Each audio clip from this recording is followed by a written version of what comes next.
Hello everyone, welcome back to Rob's Gaming Table. I'm Rob. I'm Mel. And we're here to play some more Earthborne Rangers. Thanks for tuning in to part two. Part two of our first... Day one? Day one. Yeah. Part two of day one. Welcome. Hopefully everyone can see and hear us okay. If you're looking for episode one, there is a playlist linked down below in the video description. If you expand the description, you will find it in there. And I recommend going and watching that. Where I explain the game and we get started and we talk about our decks and the game and the story and the world and rants and all the good stuff, and then play the first half of this day.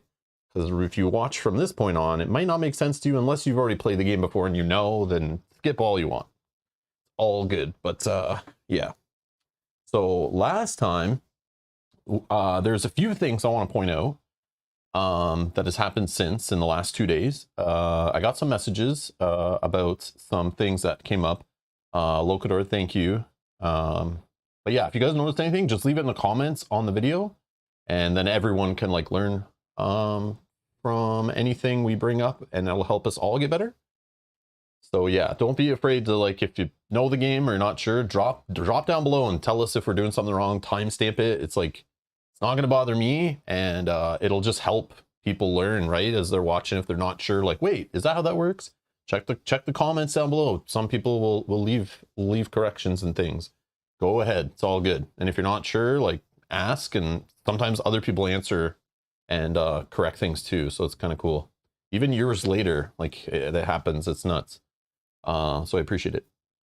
But one of the things that came up was we were putting a character into play on like a scout test or something, and then we went to resolve the challenge icons on the bottom of the challenge card, and I was like not sure if the thing that just came into play gets triggered or whatever, and it should have, because it makes sense if you're following the flow. It's like put the cards in play and then go from surroundings along the way within reach. All the active cards fire off their little triggers based on the challenge card you pulled.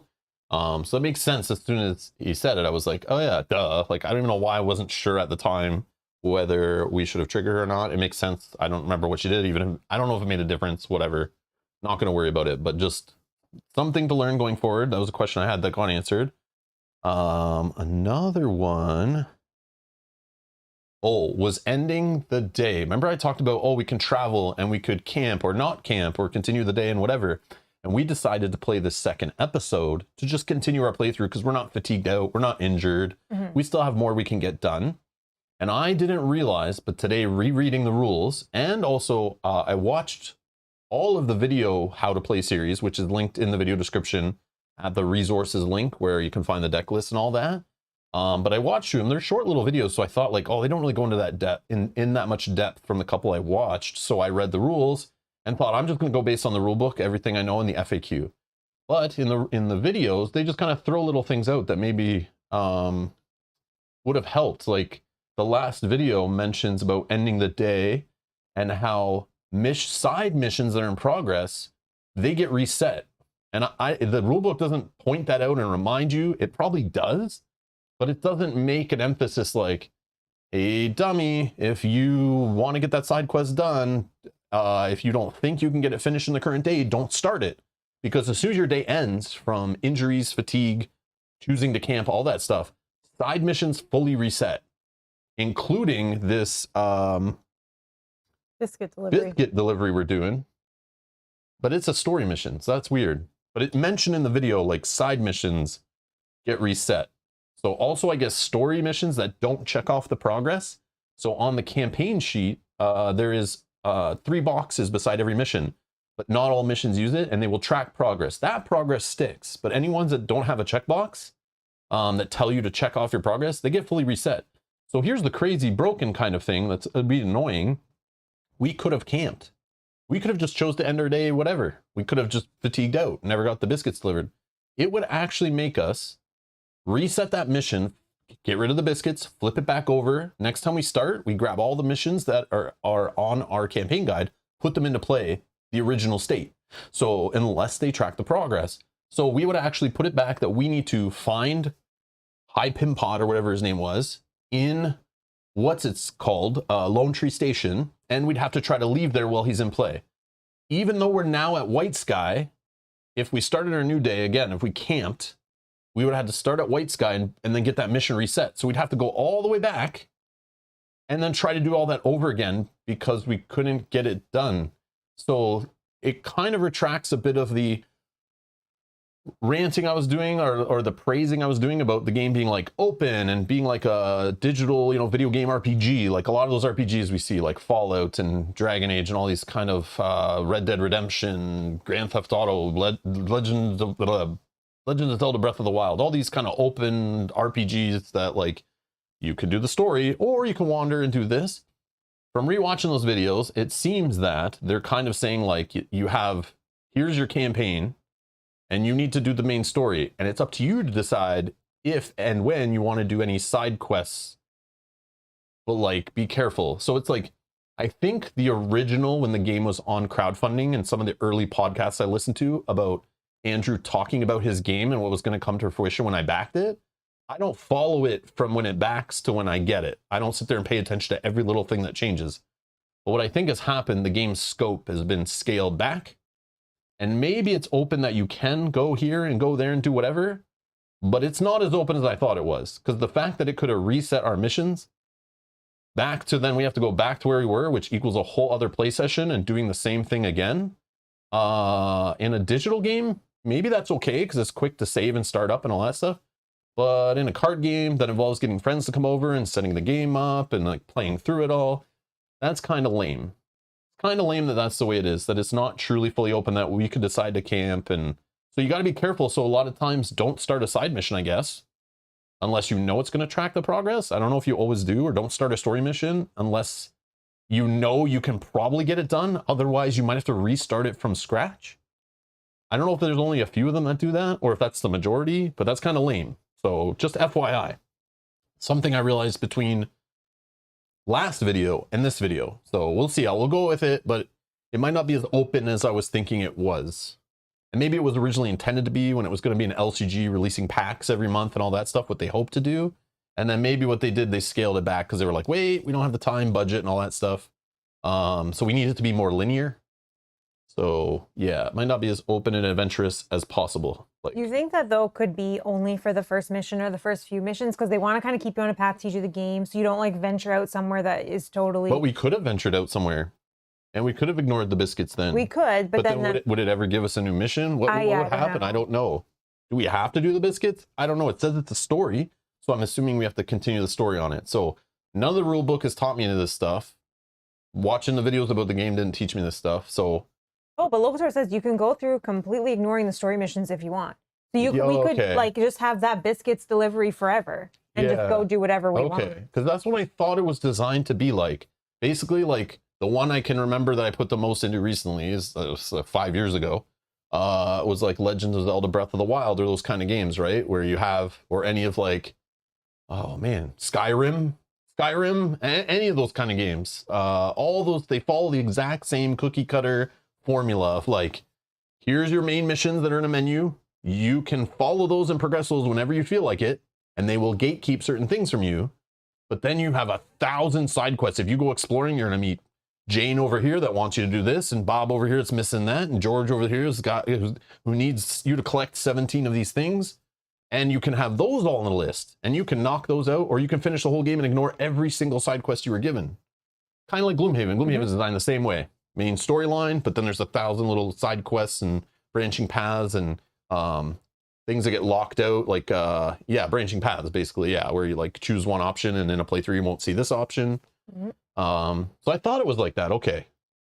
But the confusing part, and I don't want to know, but I want to. Like Mel and I were discussing this after the last episode was, and somebody brought it up on stream, when they saw that the campaign sheet, right here. The campaign sheet has this, okay? Any game, like we played recently, we played through Hunter's AD on the channel, right? And that had you can play that campaign. It has a main story. It has side missions, same formula, exact same formula, right? We've played so many of these games digitally and physically that follow that formula, right? I love them all. So I'm not knocking this, but here it shows me this campaign guide that goes to 30 and stops, right? In Frosthaven, it does the same thing, has days, you add numbers to the days and things will happen over time progressing. But in Gloomhaven, they tell you right in the rule book, when you run out of weeks and days and stuff on your campaign sheet, just make a new line or print a new sheet and keep going. It can go forever. In this game, though, there's nothing that told me any of that stuff. So I'm blind right now. What gaming has taught me is either this automatically ends at day 30, or I don't know what's going to happen. Like, is it like Hunter's AD where in that game I was told if I've reached, mid-campaign and I'm not at a certain point, I will fail, so don't bother continuing? Or is it like, do I have 30 days to get the main story done? And if I don't, I fail? I don't know. And can you finish it before that and then still keep playing until day 30? Yeah, can I like Zelda, can I rush the main story and be done by day 4 with naked with no weapons? Like, can I do that if I want? Like, you know what I mean? So how open is this game? Can it be speed run? Is there a time limit? Is there a day limit? I don't know if I want to know because it could be spoilery. I just want to play it and kind of explore it. But it's like the game rule book, all the literature I've read on it that came in my box, not reading any Kickstarter entries, not following up on podcasts from the publisher. Like, I'm not a hardcore fan of this game. I'm not spending my free time following every minute of it. But the rulebook should kind of hint at me, like, am I playing forever? Am I trying to race against time? It makes me feel like it's an open world, do whatever you want, and that's what I get from it. Make whatever day you want it to be. Like, do what you want in any day you're playing the game. When you get together with friends, do whatever. Work on whichever mission, side mission, story mission, whatever. Wander around, explore, meet people, try to clear different people in different villages, explore, different things. Just go wherever on the map, do whatever you want. That's what the rulebook makes me feel. But when I see the campaign sheet have a hard stop at 30, because every time we get together and play it, if I'm literally allowed to just go in a circle around the map and go to the same 4 locations every single day, I feel like I'm going to hit day 30 of just doing that and get nowhere. But is that okay? But we don't know if 30 is a hard stop. 30 might be now wrap around again and then start back at 1, and it's just your day cycle. So I'm just struggling as like a player. I know this game's trying to be open and like let me like to explore, but it's like this makes me feel like I need to rush. Locador's telling me like missions that don't check off progress on here don't save and will get reset. So you'll have to do it over again and over again, and that's another attempt and another attempt and another attempt, and redoing stuff over and over again, right? Like, what if biscuit delivery, we go to White Sky, we camped, let's say we camped, we reset biscuit delivery, right? Now we're in White Sky. So the next time we get together, we're playing in White Sky. Let's say we try to go back to Lone Tree Station and we get an obstacle in our way and we run out of fatigue, we have trouble, and in that second play session, we can't get back to even start the biscuits over again. Even if we got back there with half of our fatigue, we probably can't get the biscuit thing started, get high pimpot and play, then leave, get all the progress on there because we have maybe more obstacles show up.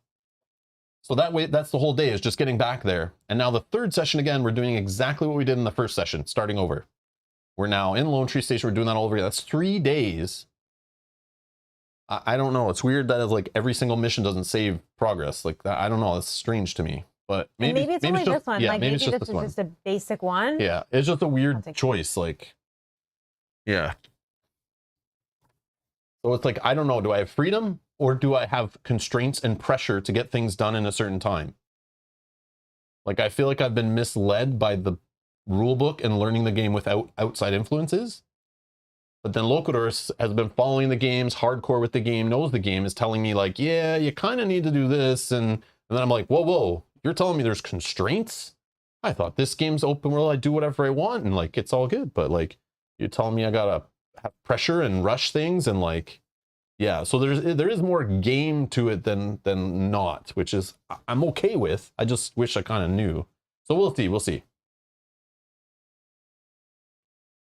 Yeah, Edward says, seems like this one is not open-ended as Galzier. Yeah, Lands of Galzier is like fully like, go do whatever. Every day is so dynamic and it doesn't matter. And like, you do whatever and like the day it ends and you kind of close it up and start again. And it's like forever evolving. It's very neat. But yeah. It's interesting. But I'm wondering. Sorry, go ahead. No. I was just going to say, I'm wondering though if this is, yes, do what you want, and as you do things, you'll run into people that will give you a mission. So, for example, this one of like deliver the baskets or the biscuits. Yeah. So maybe it is open world, and based on that will be what missions we kind of encounter, and kind of just giving us a guide. Yeah. Brian Sanda says it's like real life. Deliver biscuits or sleep under an overpass.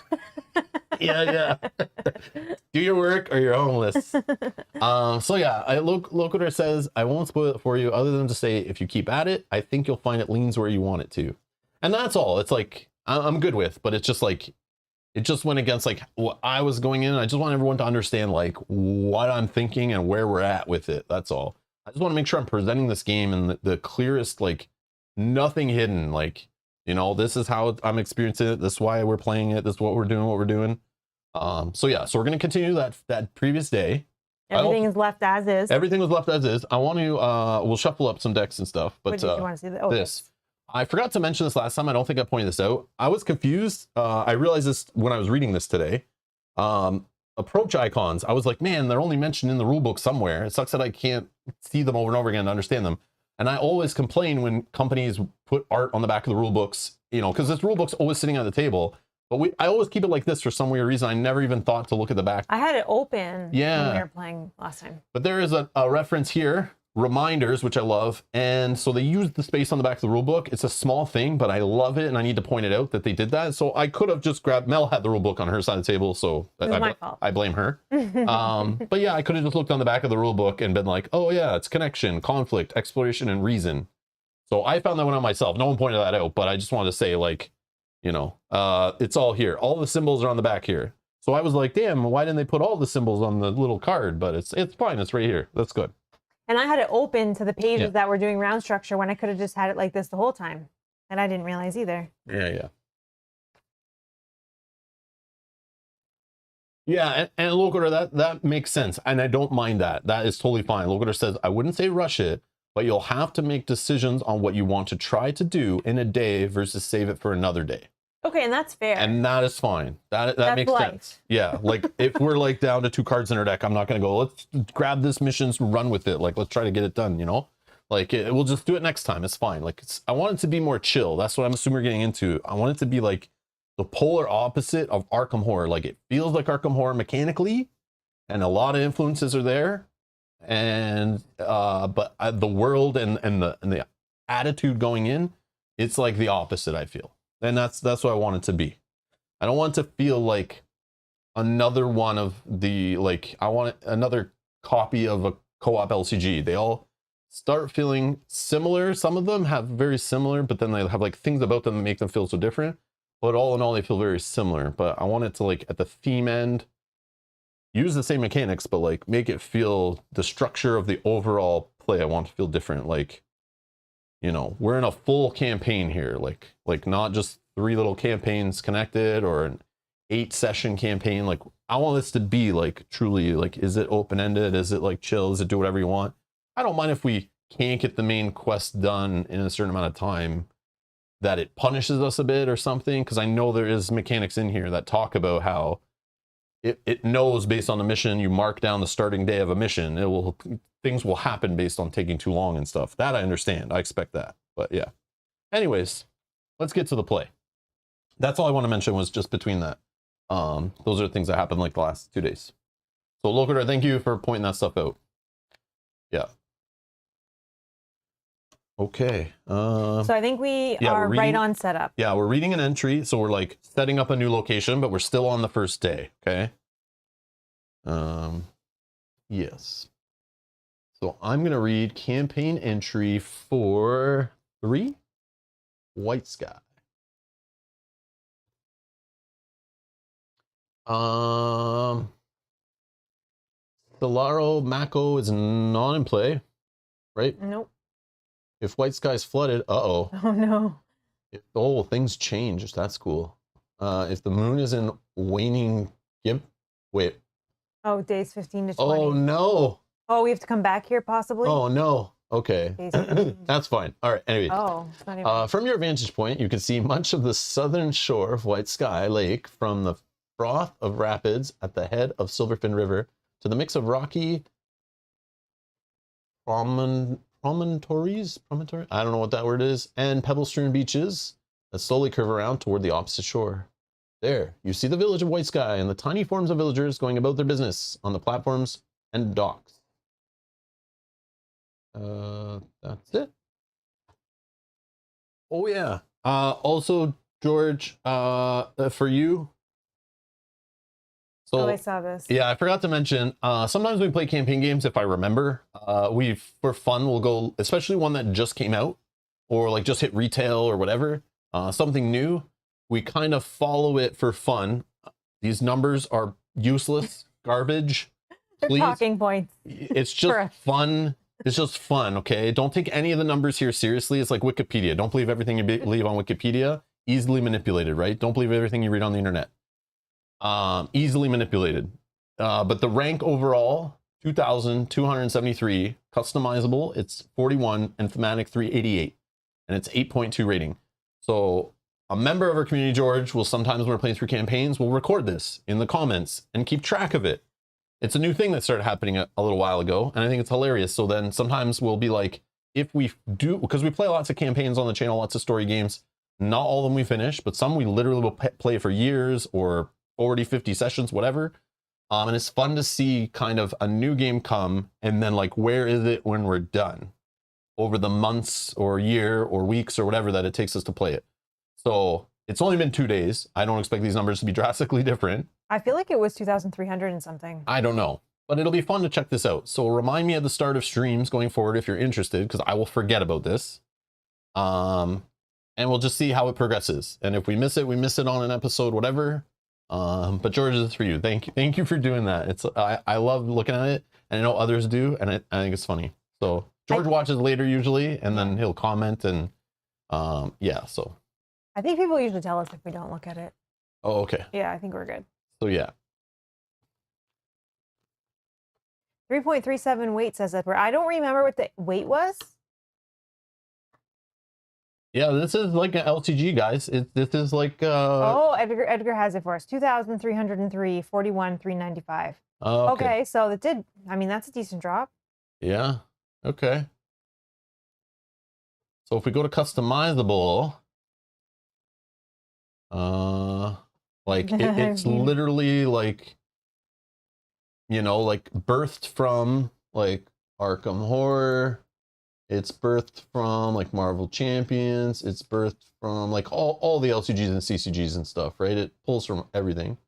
Lord of the Rings. Okay, these are the Nate French designs that this one pulls heavily from. Arkham Horror is a 3.53.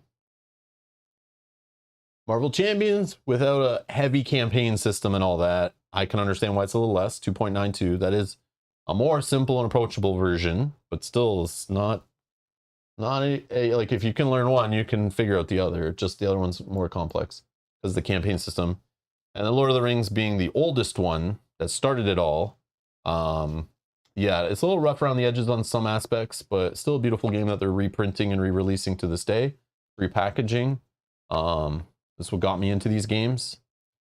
No, Lord of the Rings, the card game, or no, Game of Thrones, the card game, was the first one I tried. This was the second LCG I bought, but the first cooperative one, when I first got into the hobby in 2012, and this came out in 2011. But yeah, weight 3.21.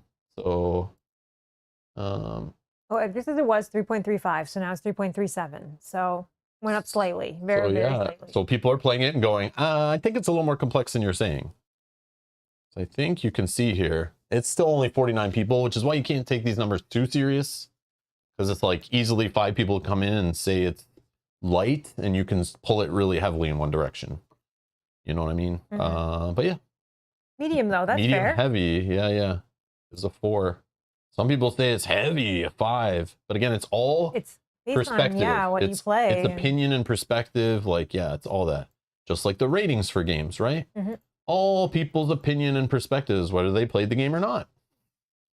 Useless numbers, but fun to point out. Just anyways, just throwing that out there. All right. I said we'd get into play quicker on episodes going forward, but I think that's relative to how far we are in the campaign or what happens between episodes. It's only been literally 2 days. Dan Roberts says, first lesson of BGG rankings and Rocket Science 101 equals numbers are useless garbage. Correct. Right. Correct.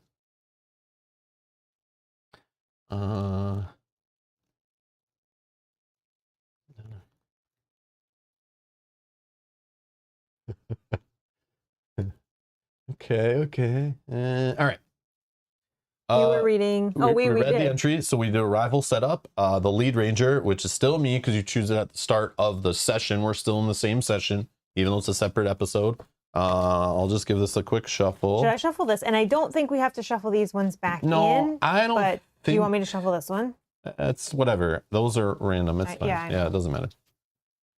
I just can't remember if I shuffled this last time or not, so I probably should. I don't think I missed a shuffle.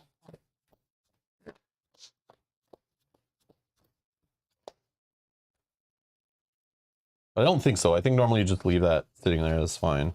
But this, I remember we like slapped it together at the end of the episode. Okay. So lead ranger, draw a path card. A romping lutrinal, a being, a predator, a prey, and a mammal. Wait, predator and prey? Uh-oh, it's in the middle of the food chain. Ambush. So if this comes into within reach, it will fatigue you 1 card, right? Which it will. I think that's what it's doing. And it is going to do that to me. Check ambush. Cute little bugger. When this card with the ambush keyword enters play within reach or moves within reach, it fatigues that ranger. Only ready cards fatigue you. Great. So it came in exhausted. So let's see how it behaves. So when the sun fires off here, off of a challenge card, if there's another romping lutrinal in play, it frolics among the reeds. Oh, they play together. That's cute. Move it within reach. Wait, what? They come to play together in my backyard and cause me fatigue? No. Mountains. If there's an active predator other than a romping lutrinal, exhaust it. Add damage equal to this, so it gets bitten by bigger things in it. That makes sense. And then if the crest shows up, if there are other active romping lutrinals, exhaust each of them, and this being suffer 1 injury. Oh. So if it's in a pack, they will bite my ankles. Yeah, they get angry with you. I am fatigued. 1. Damn you. Okay. Maybe we'll find some berries. So then we can flip this, right? Yep. Okay. And now I draw a card, right? Oh yeah, we should look at this. Oh yeah, I don't remember it. White sky is a location. It's pivotal. It's water. It is a trail, Mel. It is a trail. Yeah, I think they were saying that at the lot. Holy, it's a trail. Yeah. It has 1 presence. Has awareness test plus connection. Right. Where you can search the shores beside the towering parasols of white sky. Just scout path cards equal to your effort, then draw a path card. Okay. And you need at least 6 progress on it if we want to travel after resting at some point, assuming there's no obstacles in play, which I didn't realize that stopped us from traveling until also I read that recently between episodes. Yeah.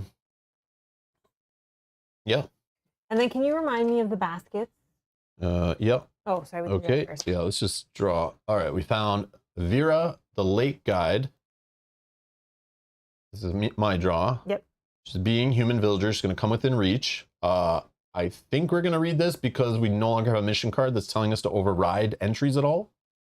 So I'm going to right now start by reading this entry, but before I put it on the board, she is friendly. So if she's active and ready and whatever, I don't have to get fatigued if I'm interacting with the card past her. She has a spirit plus connection test to ask her. You need 3 to pass. Whoa. For guidance, discard a water obstacle. Oh. Hello. She's got I see. She's good with the lake, the boats. Yeah, she's our help to get past water obstacles. That's cool. Yeah, look at her watch, what she can do with that. Sure. And if you clear her, either way, you'll have to read entry 49. And if there's an active predator, it will bite her also. Oh, okay. So yeah, that's already could happen. So I'm going to read 49 from our campaign guide.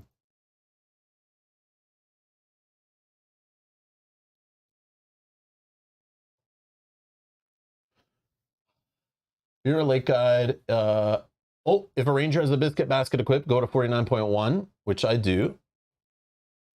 A massive, muscular arm drops over your shoulder, and you find yourself face to face with a tall woman wearing a thin smile. Hello there, the woman says. My name is Vera.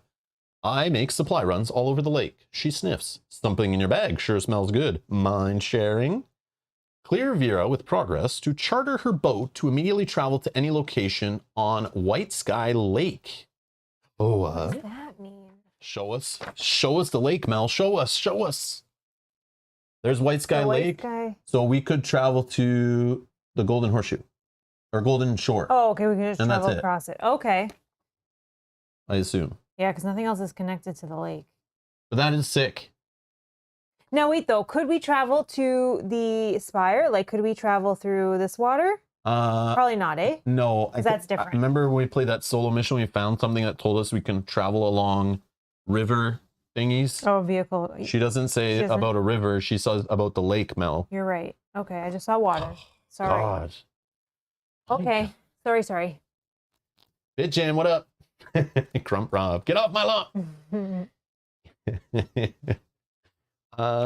Yeah, so that's my card. And that's what we read. So clearing her, we can get out of here, but that's not really what our goal is. And now that we mentioned the basket of biscuits, it's gear food. This again was on the back of the mission from last time. And then we flipped it and we gained 3 biscuits. And the goal right now is to have 0 biscuits in this gear. We have choices. We could give them away by doing a spirit test plus connection, passing for 2. And as long as you pass, you move 1 biscuit to a human. I'm assuming any human in play, I would assume, that does not have a biscuit on them. So it stops you from just cramming Vera's cheeks full of biscuits. Have another. And then you add 4 progress to them. So that helps you clear them. Okay. That's probably the way we're supposed to do it. Or awareness plus. What's the try? Reason. Awareness plus reason attribute. Sneak a biscuit to soothe 3 fatigue. And move 1 biscuit to your roll. I think this is a terrible idea. I think it's a trap. But it's probably fine as long as you don't eat them all. Maybe. I would guess. I'm just guessing, but I think it's going to be I like a want to do one. Just to see like, but we'll see it probably when we go to read it. It'll say like, but it'd probably say read this entry if any biscuits are on Rangers, you know what I mean? But I think it'd be funny, but it's probably not the best result if you're eating biscuits because it seems like the easier thing to do because we don't have to wait till we find enough humans. So right now we only have 1 human in play. I'm assuming we need to find 3 humans, but they're in this deck, right? Which we might not be able to last through.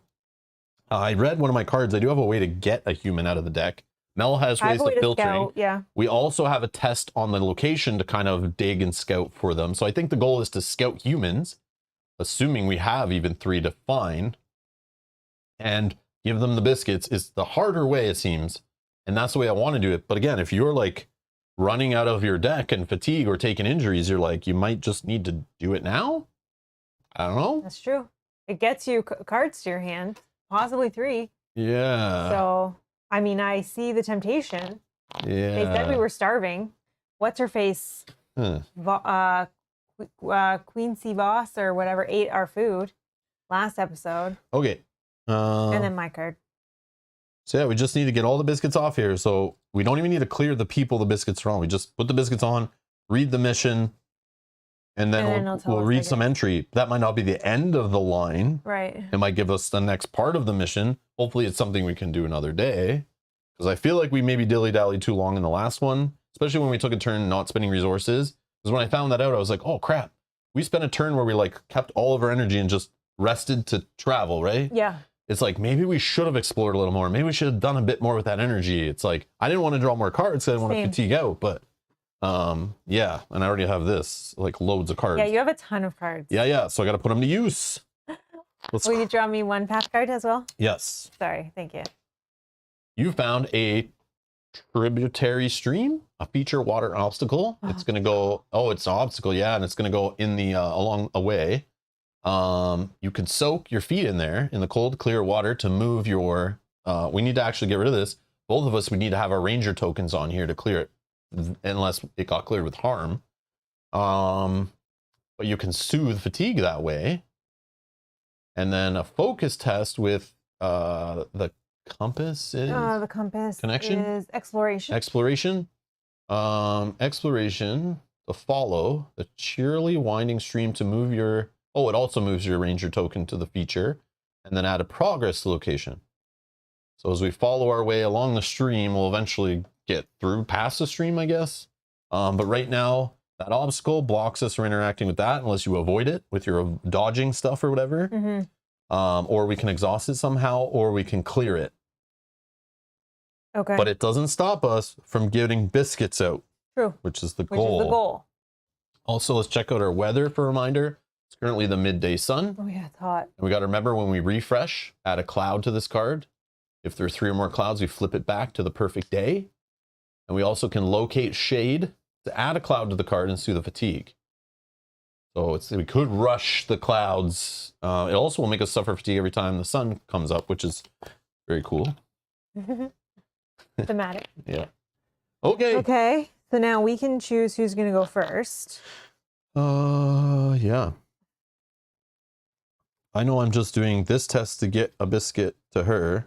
She needs 6 to clear her, but we don't want to really travel with her anyway. Like, we don't want to use her travel clear, but I think I have ways of moving progress, or I did, moving progress from beings to features. That doesn't help, but I don't know. I thought I had something that did. Yes, I do.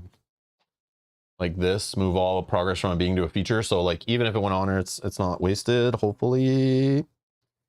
But I also can remove this predator. I can get rid of the predator trait.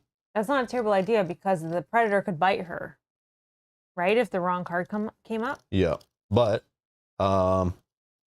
it needs 5 progress. Also, I have my dog, who I could just move this romping Laternal, but then it could just come back into my spot and fatigue me again. Yeah, because it's gonna ambush every time. Well, every time. Only if there's another one here to move to. Oh, I guess, yeah, if there's another active predator, or, yeah.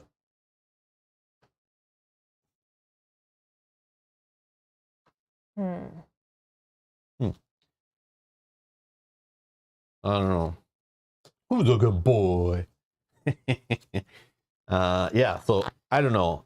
The goal is just get progress on her, find more humans to give biscuits to, and then, but also we want to not have our humans get bit by predators and harm out and stuff. So, yeah.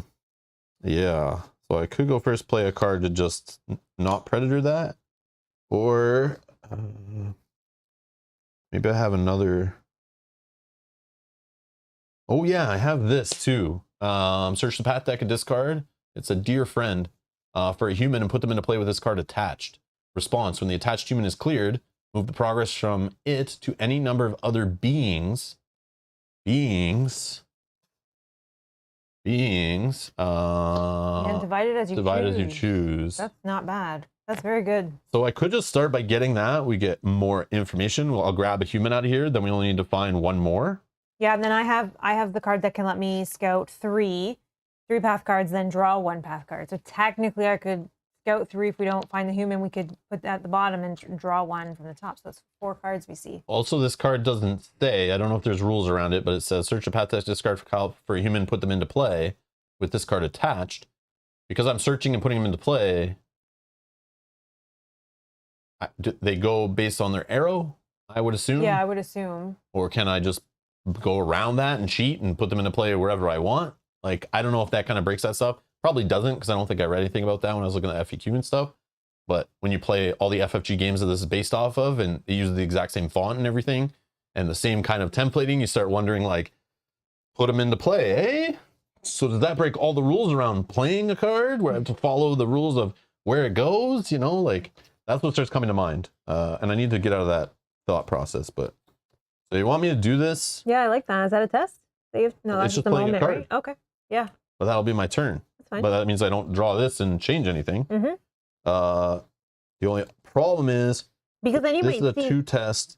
I'll be spending a yellow, which I won't have for this, but I have hearts to play. You don't even have to give the biscuits out this round, do you?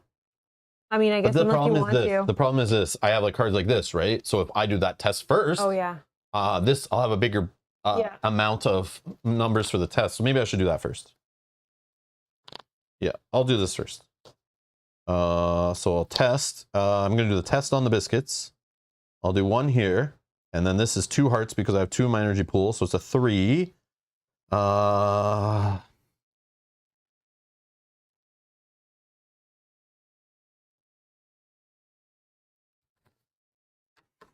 Should I do the fatiguing thing, or is that... Yeah, I'm gonna erase it. I'll do 4 just in case we get the -2. 4? Yeah, 4 on a 2 test. Spirit of 0. So 4 is good. This still moves 1 biscuit to this human and adds 4 progress to this human out of the 6 that this human can take.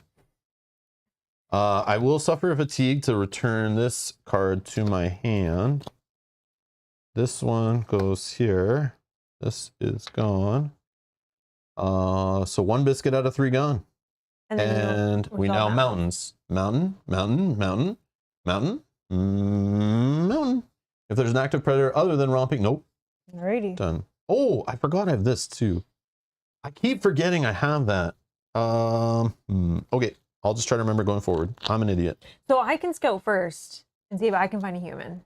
Absolutely, yeah. Okay, so then I'll do that first. We need 3, so it's like do whatever. I'll spend 1 to do. Unless you wanted to start working on this obstacle for some reason. I can still put. But I literally think we're just gonna like see what the biscuits does first. We might not need to leave here yet. We could just fatigue out and like start our next session in White Sky. Yeah. But maybe part of the next thing that happens from this is like now get out of White Sky and go somewhere else. Then I don't know what to do. But I hope we can get past this at least and not have to redo this. I don't know. Okay, I'm going to scout 3 path cards, then draw 1 path card. Not a human, not a human. Oh, I think we put them all in the button. So we found 2 romping Laternals. So Mel can put them in any order she wants, on the top, bottom, half on the top, other on the bottom, whatever. And she found fresh blue kelpweed, which you could wrap the pungent leaves around a wound to add 1 harm to this feature and either heal 1 injury from ranger or discard 2 wounds from a being. So if these predators are biting other people, this is a way to kind of help them from being hurt. I'll put them all on the bottom. But which order? I'm assuming these ones on the very bottom, this one next, right? Yeah. And then I get to draw a path card, which will be the top one. Human! Oh, look at that. Game in the game. All right, so Artel, angler, a being, a human, and a villager. We're going to read 48. Friendly. As a focus test here, we can fish with the affable angler to exhaust Artel. If there is a water card in play, suit to fatigue, add 1 token each, equip food.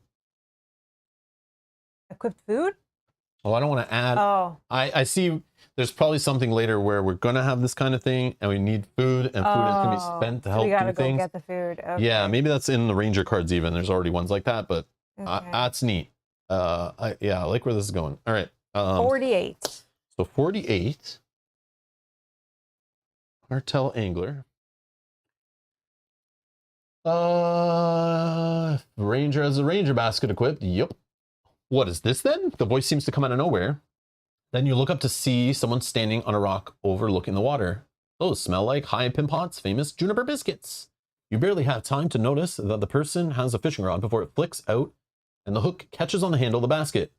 With a practiced flick of the wrist, the basket now sits in front of the angler, who eyes the biscuits greedily. May I?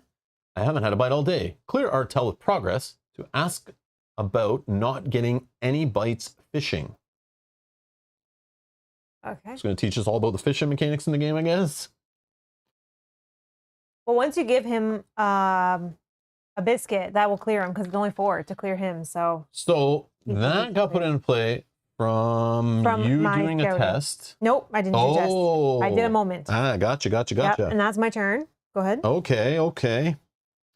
So then...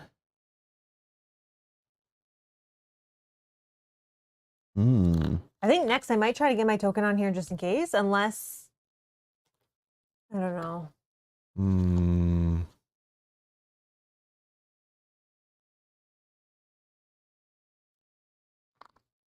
think I'm going to just attach this to this predator. So the predator is going to lose a predator trait. And before it would do an effect on the card, I could discard 2 presents from it to cancel the effect. So I guess if it was going to another Ropping Laternal, exhaust each of them, and I'll suffer an injury. I don't know. I feel like that keeps us a little safer, maybe.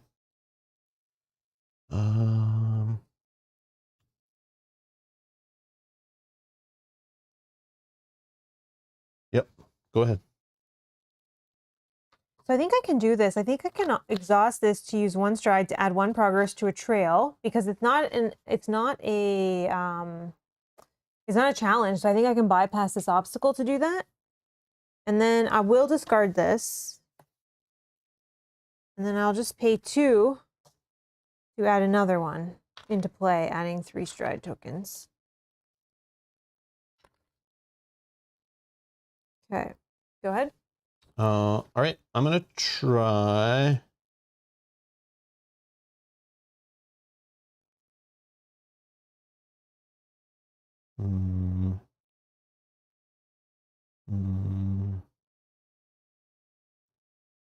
He's not a predator anymore, so he's not trouble for us. Not really, but if there's another one that comes into play, they still could start an injury, ambushing, moving around, all that stuff. Well, hopefully there's not if 2 are on the bottom. Hopefully. I'm going to play this. Search the path deck and discard pile for a human. Put them into play with this card attached. Spending my last spirit. Oh, you don't I'll think have to shuffle it. I'll have to shuffle it. Well, that's fine. No, me. So I have this guy who adds progress to a trail, but there's an obstacle there, but I think I'm bypassing the obstacle, right? Because it's not I don't think so. I think any abilities that interact with things, you can't like interact past. Okay. So when an obstacle's there, I think that's correct. Okay. So I thought I could because I thought there was something in the rule book that said. I think you can dodge it on a test and stuff, but I don't. Something that said that if it's not a challenge, it's not interacting with obstacles. Oh, okay. Good. You can check. I could be wrong, but then let me just do something else on my turn quick before you do that, and I think I'll just. But again, Brian says I don't think you can, but I'll check, you might be right. I'll just do something else first and then go back to it. If anyone knows, let us know where to look in the rule book or whatever. So I can't even do that test. Okay, I'll do this test then. So I'm going to try to soak. I don't have any hearts. We'll just do a 2 spirit test. 2 on 2. +1, we're successful. Tooth fatigue, I don't have any, and put my token on. So you move your ranger token there. Okay, no, that's +1. So if I were to do that test, I would get. And I'll look that up while you do your I just thought I read something about that, but I'm not sure even where I would have found that. So you take your turn now, and I'll see if I can find. Brian, there's no excuse. If you're watching this video, you are on a device that you're able to look up the PDF of the rule book, and you should also have it completely memorized by now. No, I'm just kidding. I'm just kidding. But yeah, no excuse.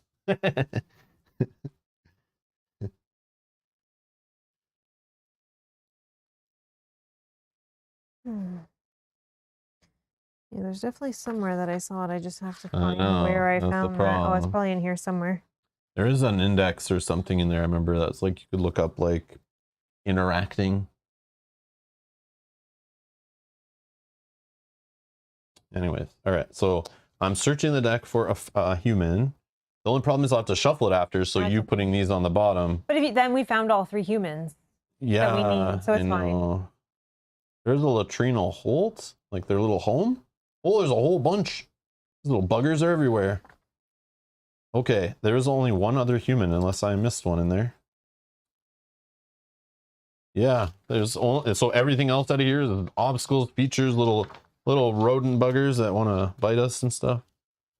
Yep, it's gonna be interesting. But we have our 3 humans, so next round after I'll be able to hopefully throw some biscuits, assuming it doesn't change. So I gotta read Elder Murtaugh Growl, 51. Clear him, it's 4.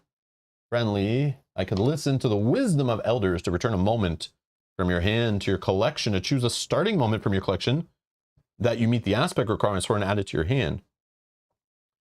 This alteration to your deck is permanent. So basically, if you were new to the game or didn't know it very well like we do, and you use a pre-built deck, or you played the prologue that you built a deck based on feelings and experience and titles and card art and stuff, you could change it based on knowing like, man, this moment kind of stinks. I don't really like it. This will actually let you go, and now that you know the game a little better, it lets you tweak and change stats and stuff, which is cool. I like that. I like that. Yeah, it says that like it says most tests require you to interact with a card in play. But then when like moments are, doesn't say anything about interacting with the card. When you play a moment, resolve all instructions. Yeah, so then when you go to obstacle back here, you cannot interact with a card if a ready card with an obstacle keyword is between you. Yeah, but there is something about... So I just don't know if moments are technically interacts. Because it's not saying that, like when you look at moments, it's not saying anything about interact. Okay. But tests are interacts for sure. So I thought there was something about like abilities on cards. If they affect another card, they're counted as interacting with that. I feel like that is something might be. I'm going to not do it just so that we don't have to worry about it. Oh, 27 obstacles. That's what I just looked at. Yeah, but maybe it's in the FAQ even, you know? Like maybe I read it there or something. Or maybe I'm just crazy. Again, that was like 3 days ago, so who knows?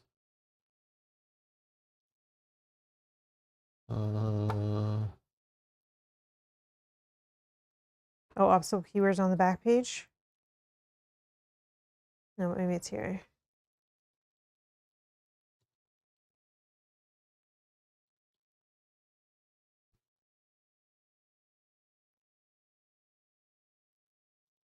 Yeah, I don't need to do it because I don't want to cause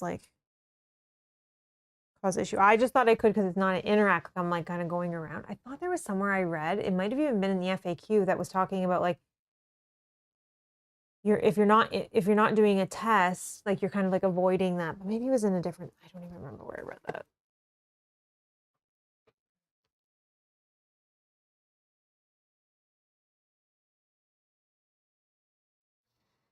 It's okay. We can. I won't do it just so that we don't have to worry about it. But I'll see if I can find it for the next time. Because if it's this card's in my deck, I'll want to know for sure. Logador says, I think she can because it's not a test. Obstacles stop interacting, which only happens on tests. And that's what I was thinking too, but maybe I'm wrong. Yeah, but it's good to know for going forward too. Like even if it doesn't affect this situation. I like in the first few sessions of a play of a campaign to kind of nail down some of the important things. Like certain things can be missed and like aren't too game breaking, but like I want to kind of build a decent foundation, so we're kind of playing the game as intended as much as you humanly can, which is never perfect. I'll look this card, I'll look this up in between sessions, because if this is the card in my deck that I'll be using. Do it. I would say 100% do it, because you did pay 2 fit for that card, and if it literally can't do that, that's crazy. And you're also spending a limited resource off the card, which should have started with 3, right? Yeah, but I've used them in the other one. Oh, this you're continued. I see. Yeah, it uses a gear slot. You paid 2 fitness, put into play. It has this limited resource. And it's only putting like 1 at a time on there. That is like, and it only works on trails. Yeah. Yeah, there's gotta be. But I mean, we'll see. I might not even need to. And your whole shtick is about getting progress on things better than other factions or whatever. I don't know. That would just be my assumption. But anyways, if anyone knows watching this later, drop it in the comments below. Let us know. I'll look more into it. And if you can reference something like a BGG post to search up, or a page in the rulebook, or a FAQ entry or whatever, drop it down below. Let us know. Oh, Jane says do it. Use the delightful rule. Yeah. Oh yeah, like this game has a delightful rule I forgot to mention instead of the grim rule, where it's like, if you're not sure, just do whatever benefits the players more. And I love that. That goes with my whole thing of, I've got the impression that this is the polar opposite feeling and design that is in Arkham Horror Living card game that this is heavily drawn from, right? It's like trying to be so different but so similar. It's so weird. I'll do it on my next turn then. Delightful rule. Yeah. If we all think that it could work that way because I'm not interacting with it, I'm just using a resource like to place it, then we'll do it. But I'll see if I can find more rule on it later. Yeah, that makes sense with if I was trying to get a human that was blocked by an obstacle, yeah, I couldn't test to interact with them. That makes sense. Yeah. Okay. So I got this guy that was playing this card, and your turn. Oh yeah, and we shuffled the deck. Okay, so I will do this, and I'll just retcon that other turn that I took back. Yeah. Play this as my card for 2 and put 3 strides on this one. So. Okay. Oh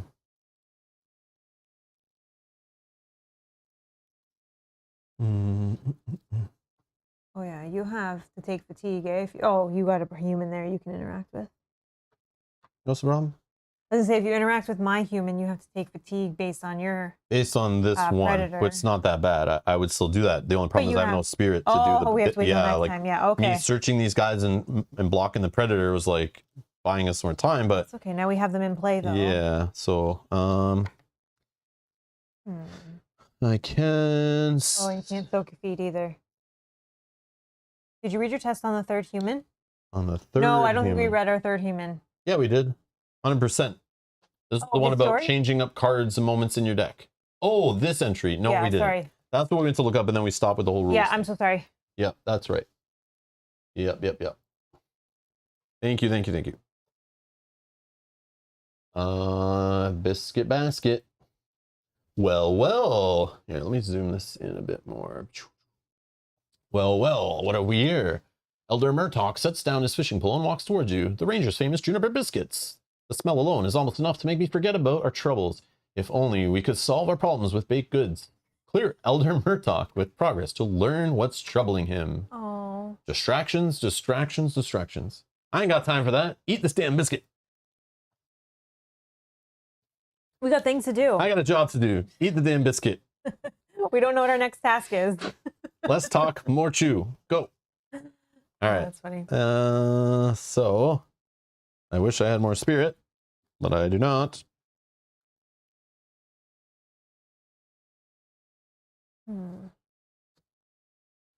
I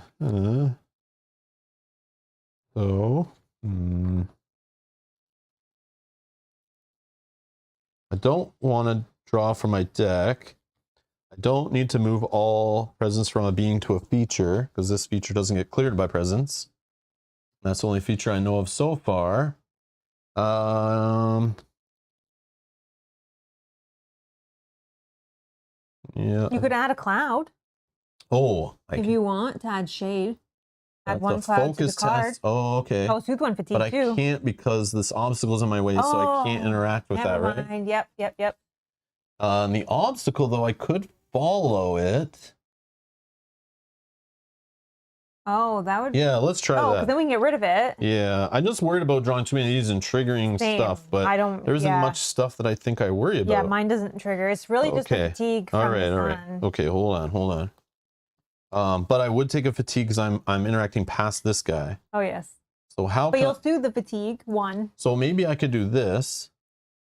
I could exhaust this at the start of my turn to move a being and place 2 progress on it. I don't know.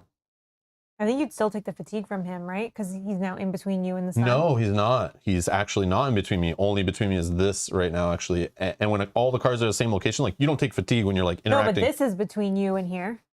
I'm not interacting with that. I want to interact with this, like I said. Oh, right. Yeah. Sorry. We were like ruled that out. There's an obstacle here, Mel. I got to get rid of that, right? Sorry. So now I'm trying to get rid of that. I'm still 30 seconds behind. Yeah. You'll catch up. You're just lagging. All right. So I'm going to do this focus test. And I'm going to, it's a 2.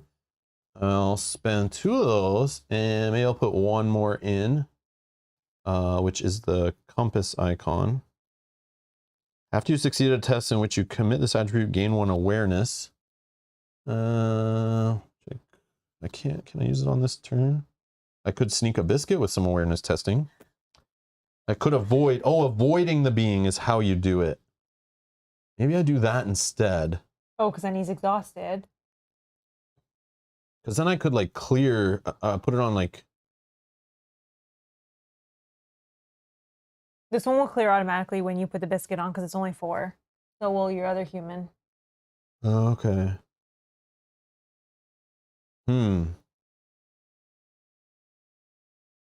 Here, okay. Hold up. Yeah, let's attempt this a little differently.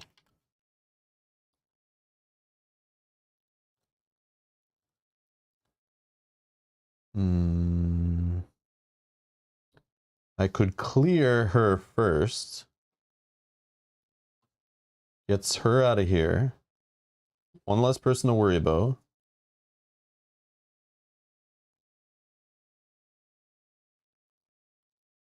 Or I start adding it onto this one.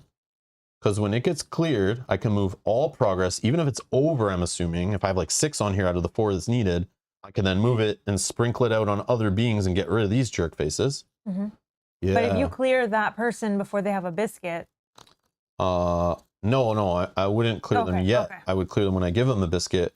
That's why I put 2 on now. And then when 4 gets put on for the biscuit, it's at 6. Yes. That would clear, but then like the 6, I could then move like 5 of it to here, or whichever next one of these annoying things comes out. Yeah, there's likely going to be another one. Yeah, so that's my theory. That's a good But the problem is moving this card. Because this guy moves and gives progress. I don't really want to move this guy. That's the other problem. So maybe I don't do that. In your area? Yeah. Yeah. You can move them to, oh no, I guess, yes. You can move to mine, but it doesn't matter. I can. It would still be the same where you have to interact past all your stuff. Yeah, but it gets them away from the predator for now, maybe. Yeah, true. I don't know. Let's do that. Let's move this guy to here. I don't know. Just poking and prodding. Okay. And then I'm going to do... I'm going to do that test still and just take a fatigue from it. So I'm going for this one. I'll take a fatigue for this guy being ready there. And then I'm going to do this focus test for 2. You have +1 from me. Oh, then I'll just do the 3 then. That's 3? Fine. Yeah. I forgot. I don't need to commit a card. 0. Okay. So I'm going to move my little token here and add 1 progress to the location. Oh, I put the wrong thing. Sorry, because I took the token from myself. Sorry. So there should be 2 progress here now? Yep. Okay. And now this clears because our tokens are both on it. Got rid of that obstacle. Oh yeah, maybe I did want to put in this card. Yeah. We'll pretend I put this card in because I want that extra awareness. Yeah. That's what I was gonna do. Yeah. I want the extra awareness. Okay. Sun. Suffer fatigue. This, if there's another romping Laternal in play, nope. And you're go.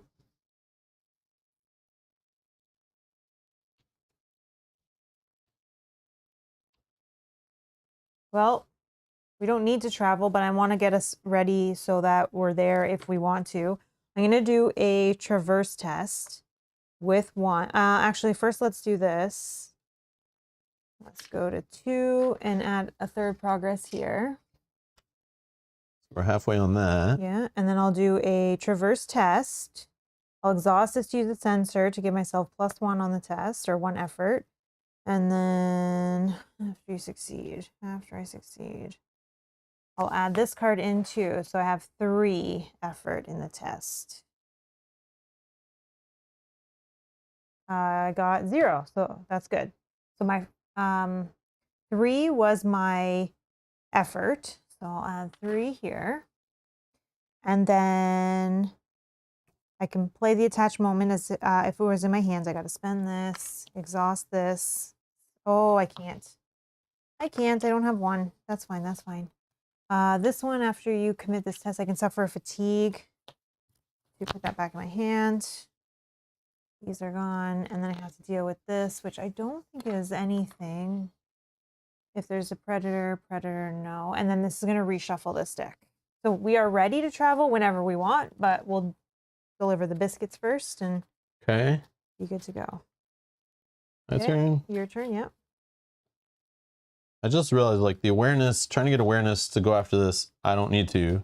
No. And awareness, I'm not going to eat a biscuit. I'm not going to avoid this guy. There's no point, because I'm not going to interact with these because I know I don't have the resources for it. Unless I only spent 1. But I spent 2 focus, which was not smart. I should have spent 1 less, actually, because I played that card. Yeah, let's try that. Yeah. Because I spent 1. Yours gave me a bonus on it. Yep. Oh, and then I the played card. the card. Yes, So you could rewind why 1. would I go up to 4? Yeah. Yeah, I overcommitted. And I wouldn't normally do that. I know 2 will pass, right? Mm-hmm. It wasn't based on effort. So this one... So I could do that then. I don't know what I'm doing here. I don't think I spent that yet. No, you haven't done the red. Okay, let's do the green to avoid this guy. X is his presence. Yeah, I'll just do 2 to try to avoid him. -1. So he's avoided. I don't know. Sure. Good thing I had that extra awareness. And then sun. Now I suffer fatigue. Oh, this is so annoying. And now he's exhausted, so we don't care about his ability. All right, your go. The only thing I'm thinking about possibly doing is drawing, but I don't know that that's even worth it. So I think I'm just going to pass. You still have lots of cards in your deck. I've been the one like losing a lot. Yeah. You're going to rest? I'm going to rest. Okay, I'll do the focus test now on this, and I'm not being stressed out. But, oh yeah, I was going to do the dog test. That's what it was, but I'll do this. So it's a 2 I need to pass. Mm-hmm. And then I'll just play this, I guess. The astute, so adding 2 in. A total of 3? Yeah. Oh, you put it away. 0. Oh, okay. So you're good. All right. So we add a cloud. Add a cloud token to the midday sun. Okay, and then sun is going to fatigue you again. What the hell, man? I know. What's the point of even doing these tests? You're doing a lot of hard work out in the sun. Yeah, but I know. It's like I'm trying to stop this from fatiguing us, and it just keeps fatiguing us more. Stupid. And you just keep playing because I've passed. Yeah, all right. I'll do this to exhaust. I'll spend a token. Oh, maybe I shouldn't. Yeah, I'll try the dog test, I guess. To soothe fatigue, that I'll probably draw the sun and get more fatigue. So this is just pet. So I'll just do 2. Yeah, fitness? 2. Yep. +1. 3. All right, ready him up. And soothe 1 fatigue. Ooh, what's this? A paratripus whistle. Gear, tool, and aid. Exhaust. Use 1 call. Comes with 3 calls. When a ranger would suffer an injury from a predator or harm would be added to a being by a predator, cancel that effect. Oh. So I got a dog whistle. Wow, that's a pretty good card. That's a cool card. Wow. Okay. That's a good card. And then mountain, which I don't think has anything. Okay. And then I'll rest. Okay. So no injuries. So I have to just remember. Ready all cards. Yeah, ready all cards, all simultaneous. 1. Get all your energy back. And then draw a ranger card. Oops. That's all good. And we're good to go. We need to draw. I draw a path card. Yep. It's a Latrina Holt feature, lair, water. It's her little home. Comes with 0 lures. Oh, okay. 4 to clear it in both cases. In our situation, focus and a heart to coax. For 2, the Latrinos back to their lair. To add 1 lure to this feature, you may discard 1 token from an equipped food to commit 1 effort. I can get biscuits off. I could get biscuits. I could take biscuits off of here, right? Yes, because this is food. Yes. And I can fish for more biscuits. This is tempting. I can use biscuits to lure these guys back to their lair. This game is awesome. But then again, I'll probably get punished if it's like, were the biscuits given to people of White Sky, or did you? Or just dump them to the animals. Did you just throw them in the water? Oh my god. Oh my god. Oh, hold on. I just read the little mountain effect on here. Exhaust this feature. Search the path deck and discard for a romping Laternal and put it into play. Uh-oh. We gotta close the door on that little hut. Okay, I can try to do that. And then your card is... another obstacle stream. We already seen this one. There's doubles in there, I guess. Another obstacle. So we technically can't travel while there's an obstacle in play, but we know we can pass tests on it to try to put our tokens on it. Yeah. So who should go first? I know I'm just gonna do biscuit stuff. Even if it fatigues me 1 off this guy, I think I just go biscuit, biscuit, And that's me. Risk it for the biscuit. Yeah, so if you want, can I go first? Yep. All right. Oh, one more cloud for the sun. Yes, thank you, thank you. I always forget because it's not, I gotta remember that the it's in the refresh effects on weather, that needs to be in in the reference. To check for. Yeah, it doesn't even say check cards. Ready all cards. Each ranger regains all energy and draws a ranger card. And check cards in play for effects. That should be right on there. Yeah. That 100% should be on there. I don't know why I can't remember that ever. It's because it's not ingrained. It's not one of the default things to check, even though it seems every weather card so far we've engaged, it has that to check it, right? Yeah. And I'm sure there's other ones that'll come into play eventually when they start throwing more at us. Okay. Hopefully by then I remember to do it. I'm going to try this give test. Okay.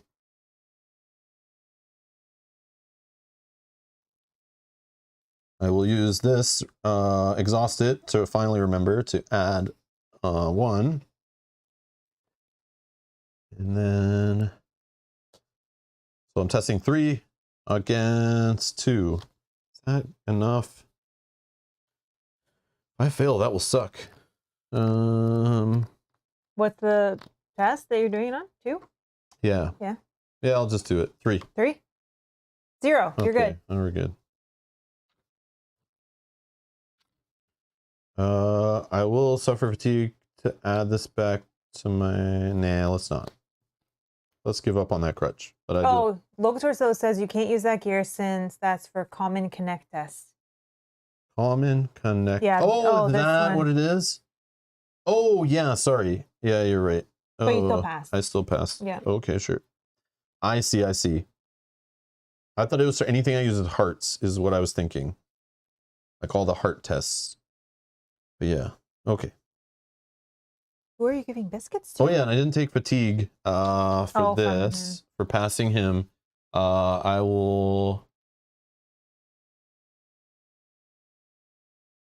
If you did this one, I can potentially use this to add to the being. I'll just do this. Based on mine, and maybe we can clear it. I'll do here. That'll add 4 more of this, which goes to 6. Okay.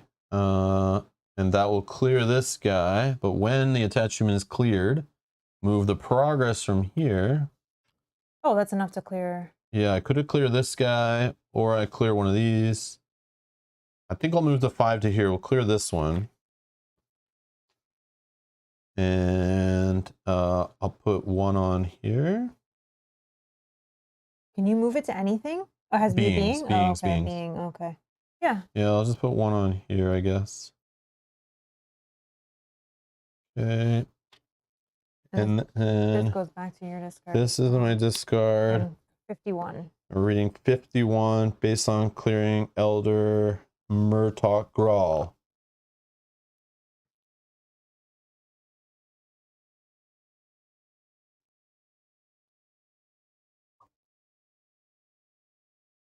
Clear if you've completed or currently have lure.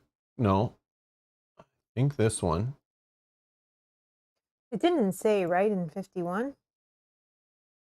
Elder Murtok shakes his head. It's hard to think of any problem greater than quiet. That massive bearded lynx has been stalking our shores for weeks. She nearly ate some just the other day. You think you could get her to leave us in peace? Rangers choose. Agree to help. Gain lure quiet mission. Or not today. So we're only supposed to read the red and not read anything else, but it's so hard not to. It's a mission we can just take. Might as well take it, right? Like, we want missions. I don't know. I would say help. But if it's going to punish us for not helping, and you got to put day 1 for the mission.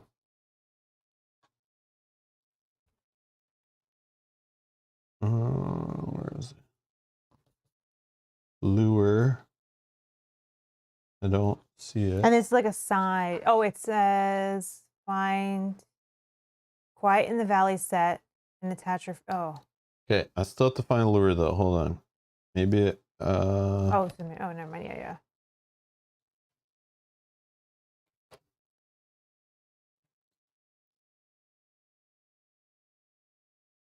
Yeah, I don't know.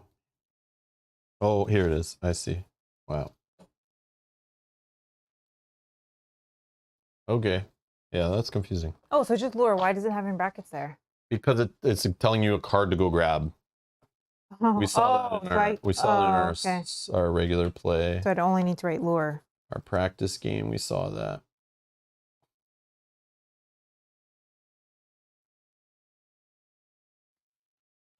Confuse myself here. Whoa. Oh, wow. What have we done? What have we done? I take it back. I don't want to help you. We're out. Oh my God. Okay.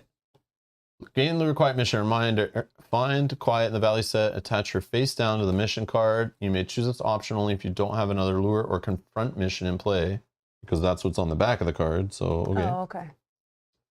Discard Elder Growl. So locate one of the local mega predators by finding prey to lure it out. When a prey is cleared, set it aside. Arrive at a new location. While there is 5 or more total presence of prey, set aside. Oh, that's so cool. I wish we didn't just clear that prey. Yeah, what the hell? Could I have changed the order of all that? Because technically, if all the progress. Well, I guess it all did clear at the same time, right? Did it? Hold on, let me think. What was that from? The biscuit. I did a biscuit that got on Elder Murtok. Elder Murtok would clear, but when's the timing of this card? When attached human is cleared. Maybe that's technically. I feel like he would fully resolve first before all this stuff cascades. So now, yeah, I feel like you resolve fully one thing at a time is what I think is how it's supposed to be handled. So technically we would have read the Elder Murtok stuff, finished resolving that first. And then the progress would then be moved when he's cleared. Yeah, because you're supposed to read his entry and then it might tell you to keep him in play and do stuff with him, but that one told us to now discard him. Yeah. And then when he's cleared though, that's the timing when means like during the clearing, but it is a response to him being cleared. So he's now cleared. I don't know. So I feel like when he clears, then I spread out the stuff. So we then cleared the Romping Laternal, I feel like would happen. And then we resolve him clearing, which is only 1 presence out of the 5. The problem is we're setting it aside.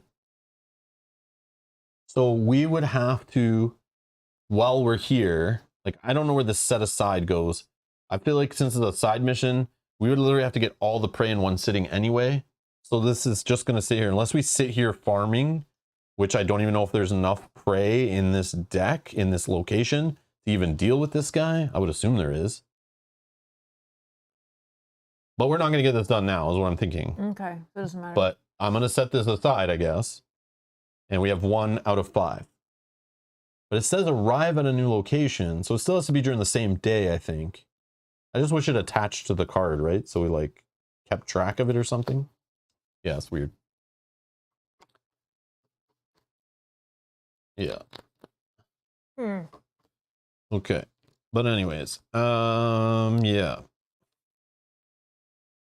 What did that? Sorry, your biscuits, right? Yeah, that was biscuit almost done, but that was me doing a biscuit test. So that's all done, I think. And then we do this. Yep.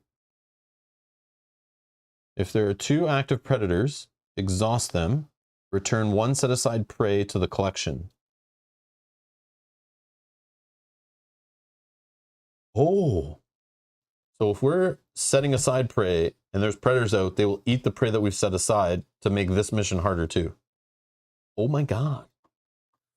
I don't think I want to deal with whatever's going on here anyway. But that's cool, like a little boss fight. I'll go hunt him out, I guess. Oh, Jan says, yeah, I put my set aside under the mission card. So will it carry? I don't think so.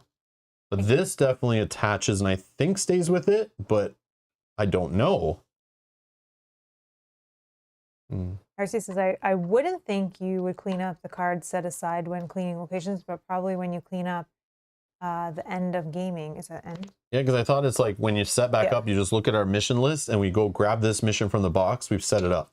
I don't think we go find all these cards, but I think you have to because it's the quiet. So I feel like it overrides that. So we have the Predator attached to it, but all of this stuff I think is just set aside cards will get cleaned up. I feel like you have to dedicate your day to this. Which we don't know when our day is going to end. So maybe I don't think we're doing it today, but okay. We would have had to try to get, we would be hunting for these guys more, I think, and clearing them at 5 a pop. I don't know. Yeah. But we have tricks to help with that. Like I said, I could, you know, nope, never mind. That's to a feature. I don't know, whatever. Oh, right here. After you succeed at a connect test, add presence to a feature. Oh, never mind. Feature. It's all feature. Okay, never mind. Okay, your turn, I think. Yeah. Oh, this one. If there's an active predator, nope. And that's it. Okay, go ahead. Yeah. The mission should be added to your tracker, though. Yeah, we did that. I did. Yeah, we did that. But put in brackets quiet. Oh, I did, and then I wasn't sure. Okay, okay. No, you have to. Yeah. It's like, because we could get lure and like a different one later. Like, yeah. Oh, man.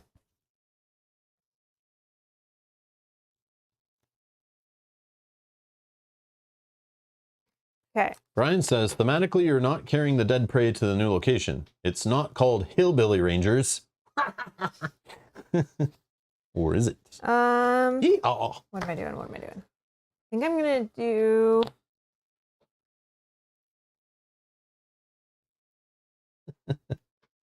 Okay, I think I'm going to traverse here. Mm-hmm. Let me see how many I want to spend. 1 for now. This will spend 1. That's 2. Are you trying to clear the latrino hold? Yeah. But I would maybe the... Oh, yeah, maybe. Oh, yeah, we could lure them out. I see. It's all making sense now. So we could be luring them out of here. The coax. Oh, but you're coaxing them to their lair. Yeah, this is to clear them out, but this could help us get more in play on purpose. You see? Like we could use this to keep getting them in play and then capturing them, you know? And trying to lure this guy. I don't know if we should be doing this right now. I don't know if I'm equipped to handle a big juicy predator, but yeah, I feel like that's not how we want to end our day, but I feel like I'm predicting once this is cleared, somehow we will have to want to like either fatigue out and we're stuck here, or we'll want to travel to get the hell out of here. Which we're ready to travel as soon as. Like yeah, no obstacle. Well, yeah. That's what I'm saying, but another obstacle could come out. So like, I don't know. I'll put my thing on there now. Yeah, we'll see. Okay, so let's do a traverse test here for 3 on 2. That's not a trail. Yeah, 3 on 2. Make friends with big kitty cat. -1. 2 on 2. Success. We put 3 on here. Okay, and then this is gone. This I can suffer fatigue to add it back to my hand. Ooh. And then this, we don't have any beings, right? That we need to clear. Did you want? I can move this one and clear it. Okay, so I'm not worrying about that. But it's like not urgent. And then mountains. I want to save this kind of stuff for if we see another little bugger come out. Oh yeah, we're gonna right now. Exhaust this feature, search the path deck, and discard pile. Yeah, look at there's 3 of them right there. 3. Well, that prey is worth nothing, so that wouldn't work. Okay, yeah, you can't even do the 5 here. Okay, so there's only 3. There's only 4 total. Yeah, they cheesed us. Yeah, that's a trap. You can't do it here, so I'm not even gonna try. Maybe there's some way to get that one out from under there. No. No? That's what's gonna happen when you read that. That's what we're trying to lure it out. We're trying to lure it out with food. Okay, so we're getting one of these guys. Yeah, now we know. Now we know. And put it into play. So this is coming into play with me. Great. Okay. I'm just gonna bite that guy over there. And then, and then no other mountains. Oh, this is a mountain. If there's an active predator other than this guy, exhaust it, add harm equal to his presence. No. Okay. Go ahead. My turn. I'm gonna try to give a biscuit to this guy, which I don't care about this one, right? And I have none in my... No, I think you do care about this one because you're interacting in my... Oh, no, you don't. No, you don't. No, you don't. But it is active, though, it is active if something here fires it off. Okay. So I'm going to do the give test. Let's see what I got here. Oh, ambush. Yes, I have to suffer fatigue. Ambush. Yeah, Thank you.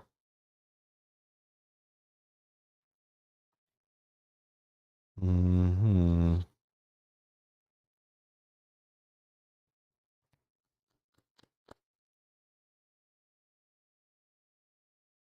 Mm-hmm.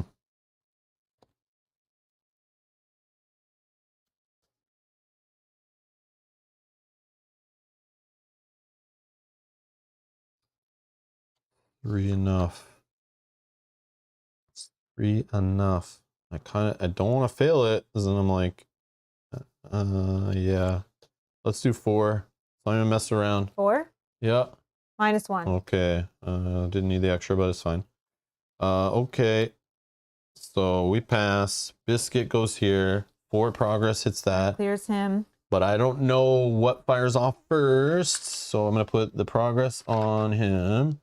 Now, mission satisfied. I have 0 biscuits on gear. I don't know what goes off first, but let's just clear him first, I think. Okay, so 48. I don't know.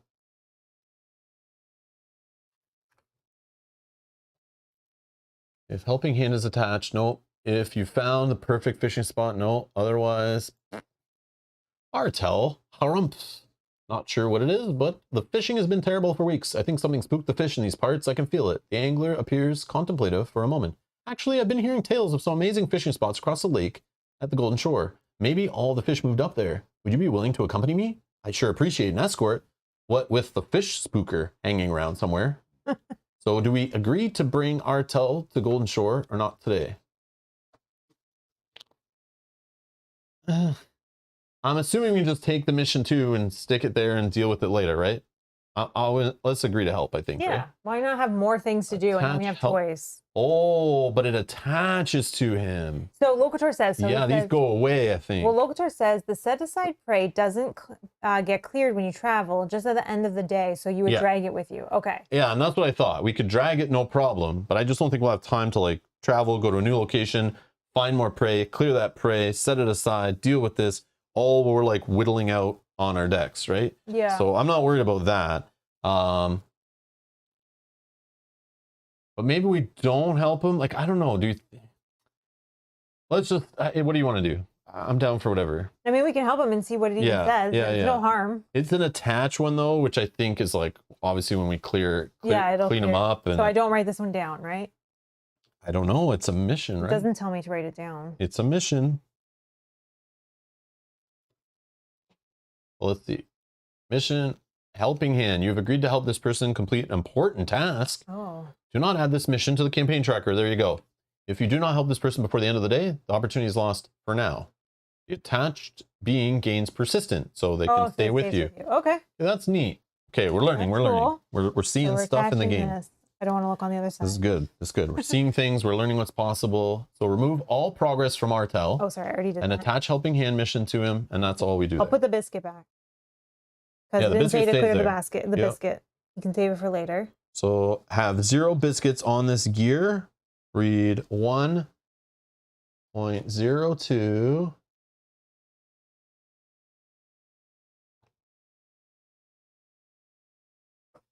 If the Rangers have no biscuits on their roll. We don't. You were tempted, though. They do check. I thought that was going to be a thing. Like, they want to know. All right. Who ate the biscuit? Hands up. Who's played this game already and ate one of the biscuits? But again, it says no biscuits on the roll. So could I have given all the biscuits to this little Lutrino Holt thing and lured some of them back into their little home? Yeah. And that would have been fine? They don't have, as long as you didn't eat the biscuit. They don't have something checking that? Okay, let's see. Maybe they do. Maybe they do. All right. With an empty basket, you continue down the path until you come across Calypsa and Cal resting beside a bubbly stream. Calypsa gestures towards the basket. How did it go? She asks. You glance down and self-consciously brush the biscuit crumbs off your shirt. Oh, no, we were supposed to read the other one. Oh, my bad. I'm dumb. Sorry. have no biscuits on their roll. I'm dumb, guys. Sorry. With an empty basket, you continue down the path until you come across Calypsa and Cal, resting beside the bubbling stream. Calypsa gestures toward the basket. How did it go? She asks. I feel like I've read this before. You tell her of the people you met in your travels today and how each was appreciative of High Pimpot's bakery. Calypsa stands and makes a show of studying you closely. And no crumbs. I'm impressed. Cal, I believe this settles our bet. He figured you would have snuck a few for yourself. Cal looks at you suspiciously. You need to learn to live a little, he says. Oh my god. Oh my god, that's this is great. Complete the biscuit delivery mission. So you just draw a line through it. Okay. Is how you complete a mission I read today. Cross it out. And return the biscuit basket to the collection. So that's it for biscuits. No more biscuits. Each ranger soothes 2 fatigue. Okay. So 1. I got engaging. 2. And oh, I got my ferret. Oh, they wanted to see your ferret. The whole reason I chose this deck, because I didn't know how else to choose a deck, so I picked it based on the ferret. Then go to 1.03. From down the path comes the sound of melodic whistling. Before long, a man wearing many layers of cloaks and walking with the aid of an ornate conduit follows. He passes. He tips his wide-brimmed hat in your direction. Good day to you, friends. Good day, Master Ale. Calypsa replies. Lone trees, hanging gardens are thirsty. They'll be grateful for some rain. Fear not, my dear Calypsa, for there is no shaper more skilled at stirring the clouds than I. By the time you return, those gardens will be thoroughly satiated. With that, the shaper continues down the path. He resumes his whistling as he passes from sight. Thanks, Gandalf. Cal shakes his head. That fool is overly impressed by his own abilities, he says. Trouble will come of it, mark my words. Calypsa nods and then turns to you. It's time you should be on your way, she says. The village elders often have tasks that require the help of the rangers. I recommend you seek them out on your travels. I know also that Cordo would like some help dealing with the caustic mulcher that roams the woodlands. I'm not sure what he has in mind, but you can seek him out at Lone Tree Station if you're interested. Farewell. With that, Calypsa and Cal disappear into the forest, leaving you to explore the valley on your own. What you do now is entirely up to you. Don't listen to anyone else.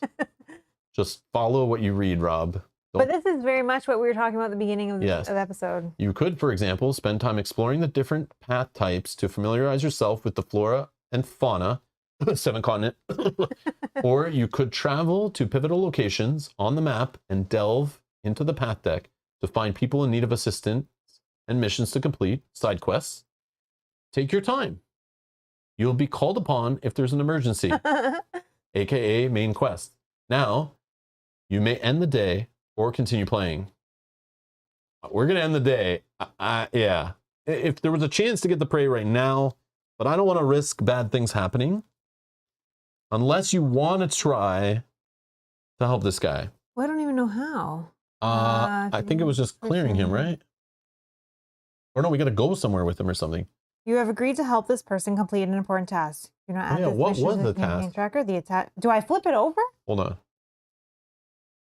No, Like, this is generic. This will be attached to many people in our campaign. Just reminds you that he gave you a mission. But like, I don't know what I even have to do. Yeah, what was the mission? Did you write it down? No, it told me not to write it down. So, we have to clear him because it cleared the progress. So we got to clear the progress again. And remember when we read his entry on clearing, it said, did you have... Yeah, I think that's how you do it. I mean, we could wait one more round. Yeah, we could probably clear him, right? Yeah, I could clear him. I don't know if I can clear him this turn. Because I would need to do a connect test, and I can't do that anymore. I could do the... I can add 2 to him and move him. We can try. If you can get 2 on him, I can do this, move him and add 2. As long as I don't fail a test, I have 2 options. So, but you only need to pass for 1, and it would be your effort. But I can also do a traverse test here, which then I can put things on a being. Oh, yeah, that's how you do it. Yeah. But I think I went last. I don't know. Right? No, I put cookies on. I give a biscuit. Oh, yeah, that's you gave a biscuit. all that, right? Right? Yeah. And then I just read the mission. So then it's my turn. So we can keep playing until we run out of fatigue. Oh, yeah, I do cards too. Or we travel in camp.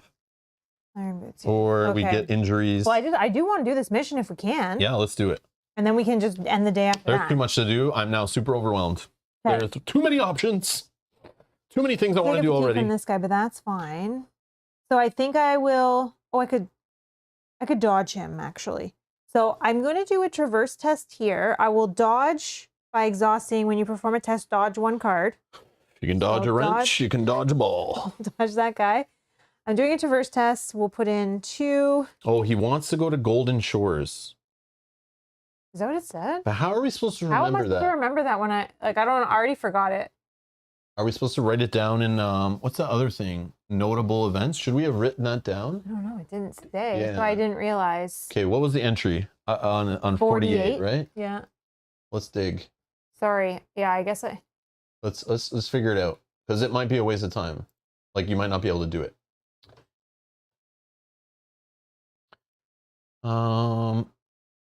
So yeah, see if Helping Hands attached, you go to here if we clear him. Okay, so we went to 48. We went to this, no, right? Yes. Yeah, okay. And then we removed all from this and attached that to him. So now next time we clear him, we come to here, and if Helping Hand is attached, because that's why it told us to clear it off him, so you have to start over. Yeah, okay, so I do just need to clear him.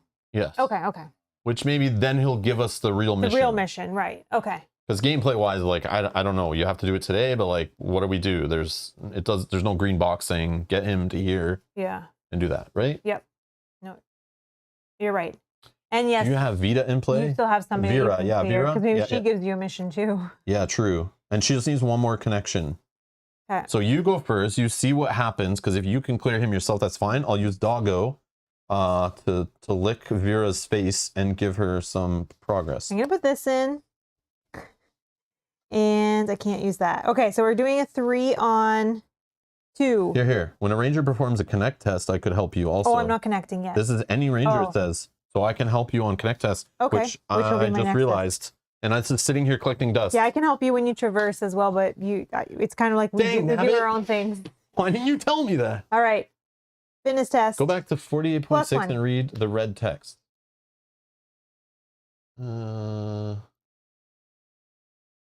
Agreed to bring Artel to Golden Shore. Yeah, but that's not like game text though. Yeah, no. No.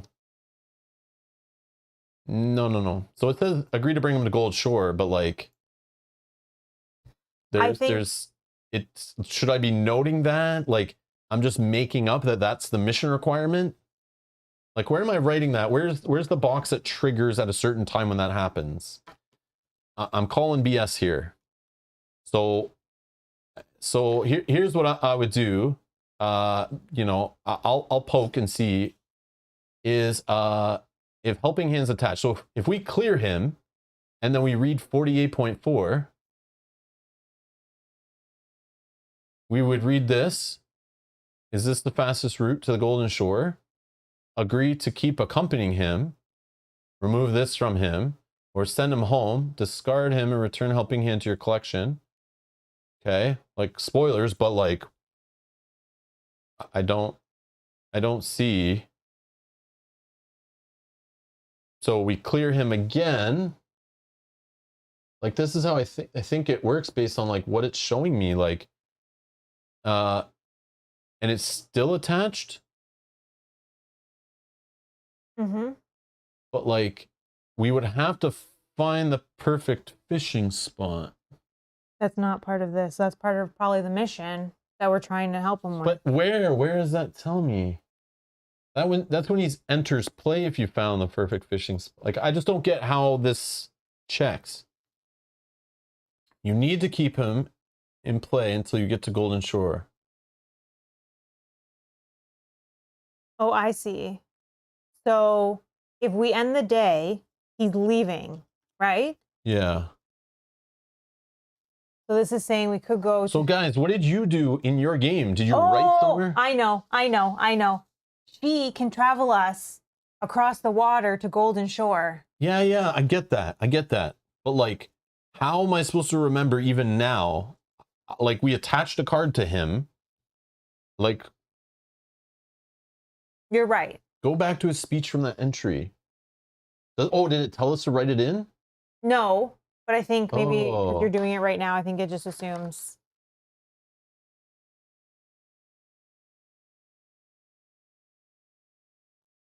Okay, this is all flavor fluff. None of this tells me jot anything down anywhere mechanically to remember what needs to get done.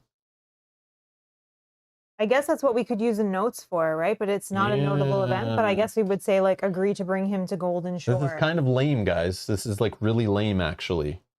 So agree to bring him to the Golden Shore. So it should say here like note down somewhere, because it's just using a generic mission card attached, right? Yeah. So it's like it's missing information in a table full of information. It's just like assuming the player needs to remember that stuff is like not really cool. And I know it's only remembering it for the existing session, and that I get. So if we end the day, we clean him up, he's gone, and that mission's lost. We have to go back there or stay here, find him in the next play, and then take him there. We could still do it now, but it's just like nothing is telling me. Once you've gone off this page. Yeah, like what triggers the next step? Like, you know, I'm thinking through this very structured, right? And if things are loosey-goosey, like I'm kind of tired of loosey-goosey in like Kickstarter games, you know? Like I like a little more function, a little more feel like there's playtesting and, you know, they've refined things and like learned from past games over the last couple decades. You know, he's persistent. Does that mean you keep him? Yes. Yeah, only for the day, right? As we travel to different locations. I don't think we keep him after we end the day. So persistence means you stay and play, which is great. But then again, when you get to that place, how is clearing him in that place any different? You know what I mean? Mm-hmm. Or when we go to the new place, it probably asks, do you have this guy in front of you? That's probably what happened. Rob needs a nap. Oh, that's cool. Yeah, that's cool. Bye, BitJam. Thanks for hanging out. That's nice. All right. Thanks for inputting. I appreciate that. That's a nice comment. Yeah. So I just gameplay wise, that's all. I kind of like want it's something more there. So if that's the case, then we can just end the day. Yeah. Because I thought that all we had to do was clear one more time. Yeah. I don't know what happens when we go there. Yeah. So what I think there's probably text when we go to that location that asks if he's in play. I assume. But should we have jotted something down, even though the game didn't tell us to? That's where I'm kind of lost. Well, Lothar says that there's nowhere to write it officially. Like we're just. Yeah, that's what I mean. It's just assumed stuff, and I'm like I want something a little more functional, right? Yeah. We have the tools here to like record things and that kind of stuff. So, or they could have printed a few different cards, but obviously they want to save money. They could have printed a card for helping hand for this guy that says when you arrive at thing. Read this. Yep. So then I keep looking at that green thing, like I look at this green thing, like I looked at the biscuits, and it's on the table to remind me every single time, right? Yeah. Yeah, and it does say like if we don't do it by the end of the day, it's gone. Yeah. So he is gone if we end, which we could because we don't know what we'll have to do when we get to Golden Shore. Yeah. Then I'm gonna rewind this, and I guess we can think about. Yeah, that's all. It's just frustrating. It's like I don't know. That's all. It's a very small thing, but it's just like. When you do it 100 times, it's like, yeah, okay, still? All right. So I'm not doing that. Are we just ending the day then? Yeah. So then that won't matter. Okay. Because I flipped that. Oh, no, we can try to do that. We could still complete her. But I don't want to clear him now. So I guess, anyways, I'm rewinding the whole test. Yeah, you don't want to clear him. Because we need to. But you can clear her? Oh, no, I did need that. That was this one. I did need that. Because I'm doing this test. Yes. Okay. Sorry. Okay, so I was at 2 plus. Oops, did I put that there? Yep. And you avoided this guy or dodged him? Yeah, I dodged him with this. Okay, sorry. Rewind all that back. Okay. So I was 4 on 2. So I was up. My effort was 4. 3, 4. This is gone. Okay. That's cleared. This says I can exhaust this in an echo to play the card from here. After you succeed a traverse test, add presence to a being equal to your effort, which was 4. This is in addition to the standard test. So I'll put it there, which will clear her. This is gone. I'll take a fatigue to put this back in my hand. Oh yeah, I just gotta read this first because and she had like 7 on her, I think, right? What'd you put on her? I put on 4. Yeah. You put 4 and she was 1 away. So she had 5 on her, you put 4, that's 9. So just remember the 9. Okay. So I'm gonna go 49 and we clear her with progress.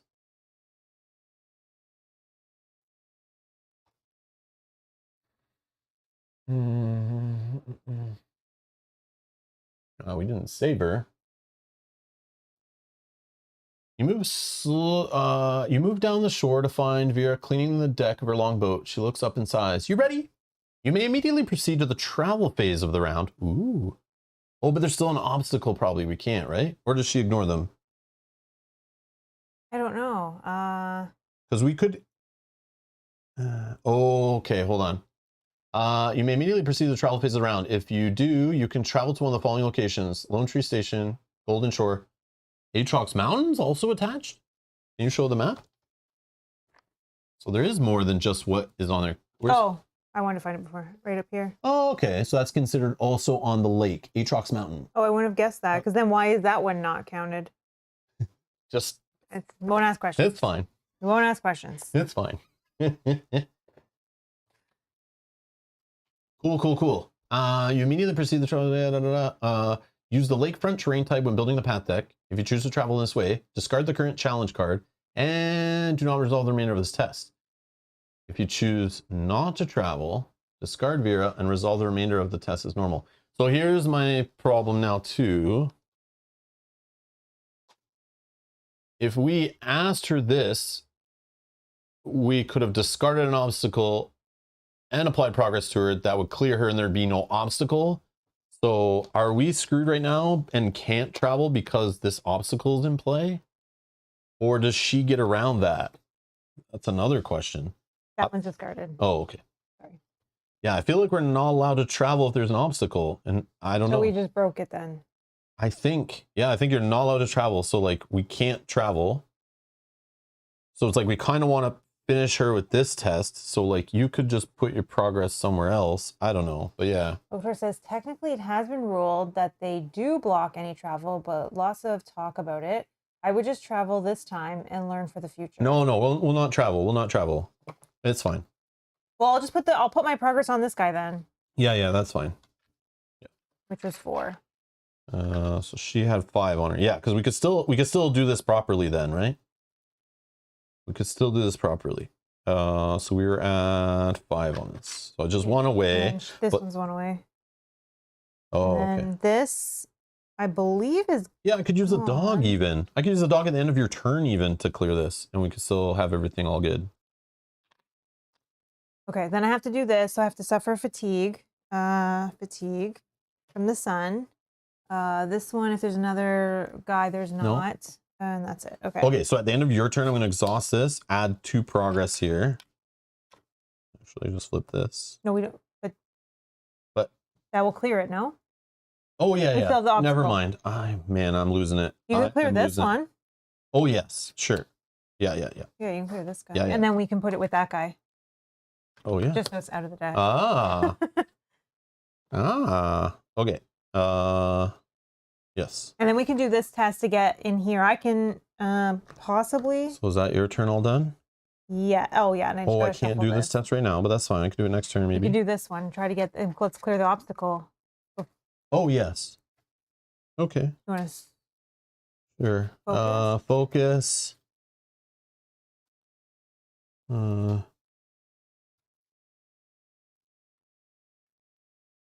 Discard 1 token from this being.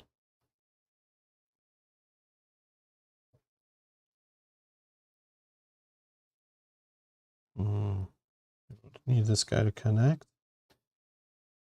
Yeah, well, I'll just discard this guy. So I'm 3 on 2 for a focus. -1. So we're good. So I move this here. And then sun, suffer fatigue. And that's it. Your turn. Okay, my turn. I think I have to do a focus is that symbol? Can you use awareness and exhaust the obstacle? Well, this avoid is just for beings. But I'm assuming there's stuff that like exists in the ranger cards and things that you'd be able to use to do that. Okay. We'll do a focus test. We'll add those two in because I can add in the exploration symbol. So we're doing 3 on 1. 0. So we're successful. Oh, I forgot about you. Okay, so then let's undo this one. Yeah, you had the +1 from my forgot about thing that. there. Yeah. That. Yeah, you did what I did. That, and then mountain, no. So we're both there, so this will clear. Yeah. Do you still have enough to do her test, or no? Not this No, round? no, I have none. So it'd be next turn. Actually, can I? Yeah, you can try.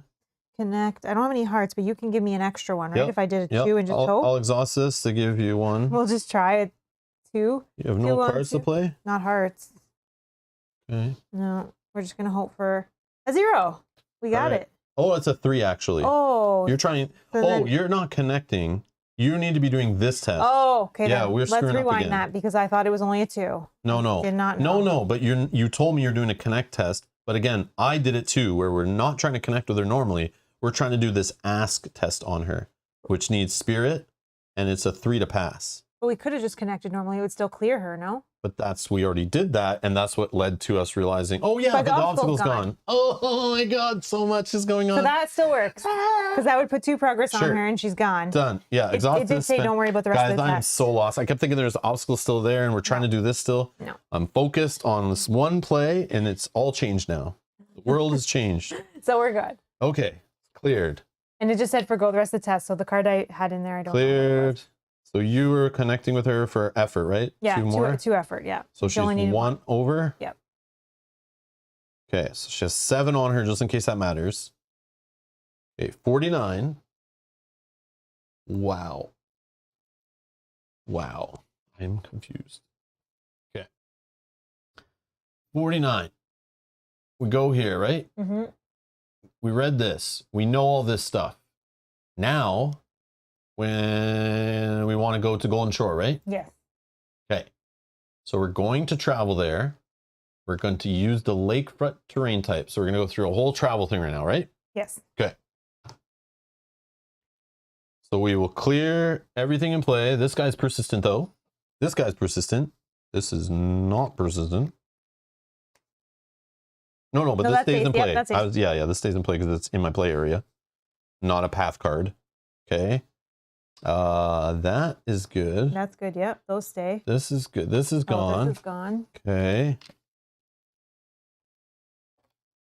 These set aside things. They stay with this because technically we're still in the same day. Okay. So they travel with us. Okay. New location is what was it called again? Golden Shore. Golden Shore. Yeah. The Golden Shore is location, a water, and a trail. Here's the rival, draw a path card. Okay, so I'm gonna put that there for now. I'm gonna split up the deck. I don't know if there was. Oh yeah, we got to reset the deck. Yeah. 1 sec. Location.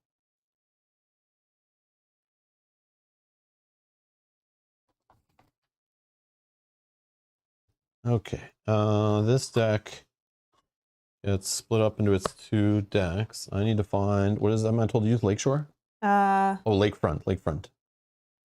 Lakefront terrain type. I think that might be what's already out.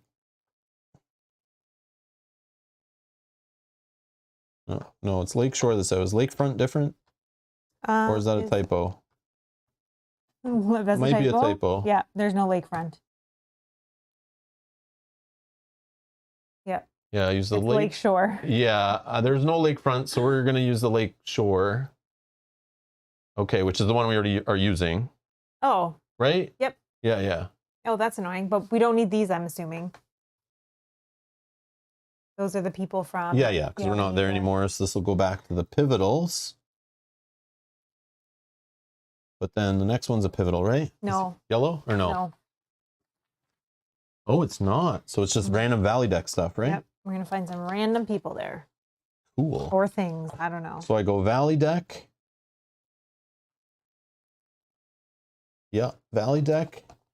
When it's a non-pivotal location, we take the Valley deck, which we pulled. I think Calypso was out of there.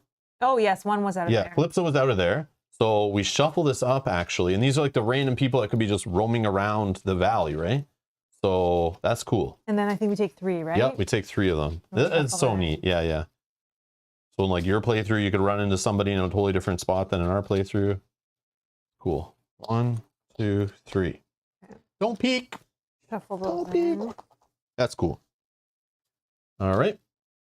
So we're going to read entry 12. Yep. Because we're arriving at Golden Shore.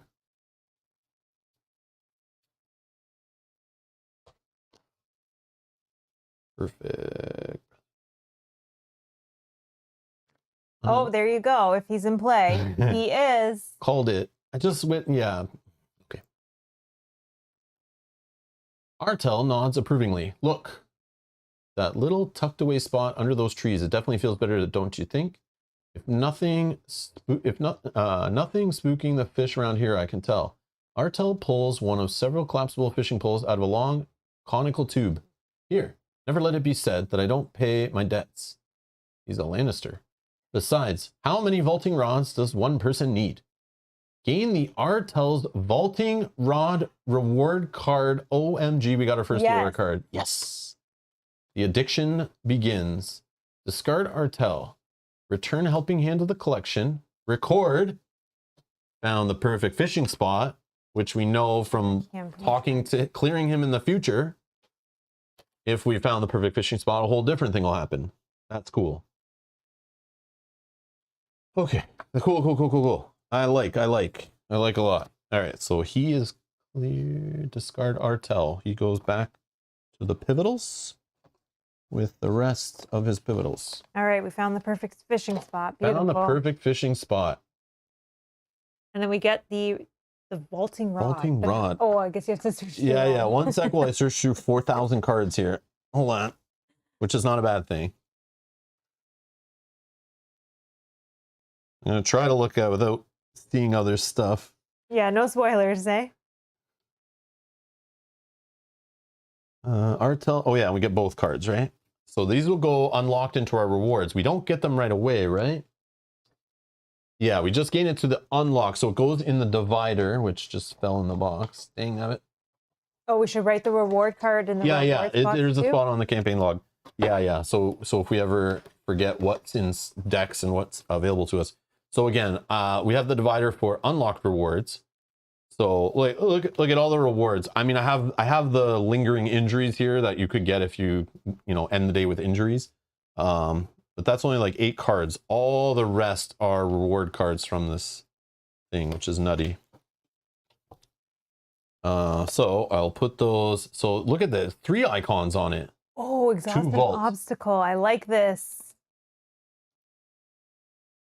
You vault with the fishing pole over the obstacle. I like this. When there are no vaults on this gear, discard it. Awareness. Your awareness is 2. Yeah, it says probably you take this. But again, we have to camp for it though. And the problem is we now have to travel out of here to even get the chance to camp, or we wait till next time. Yeah, if we just end with fatigue right now and don't get out of here, we don't get this card.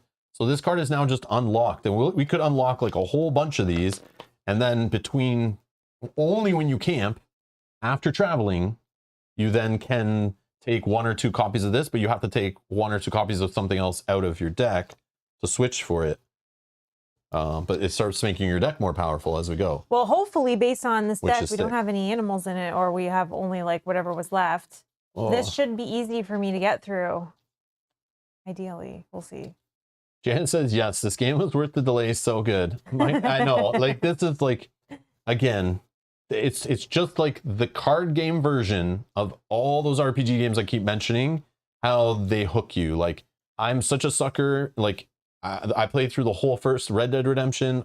I didn't finish the second one. Probably got a few hours in. I just don't have the time anymore like I used to.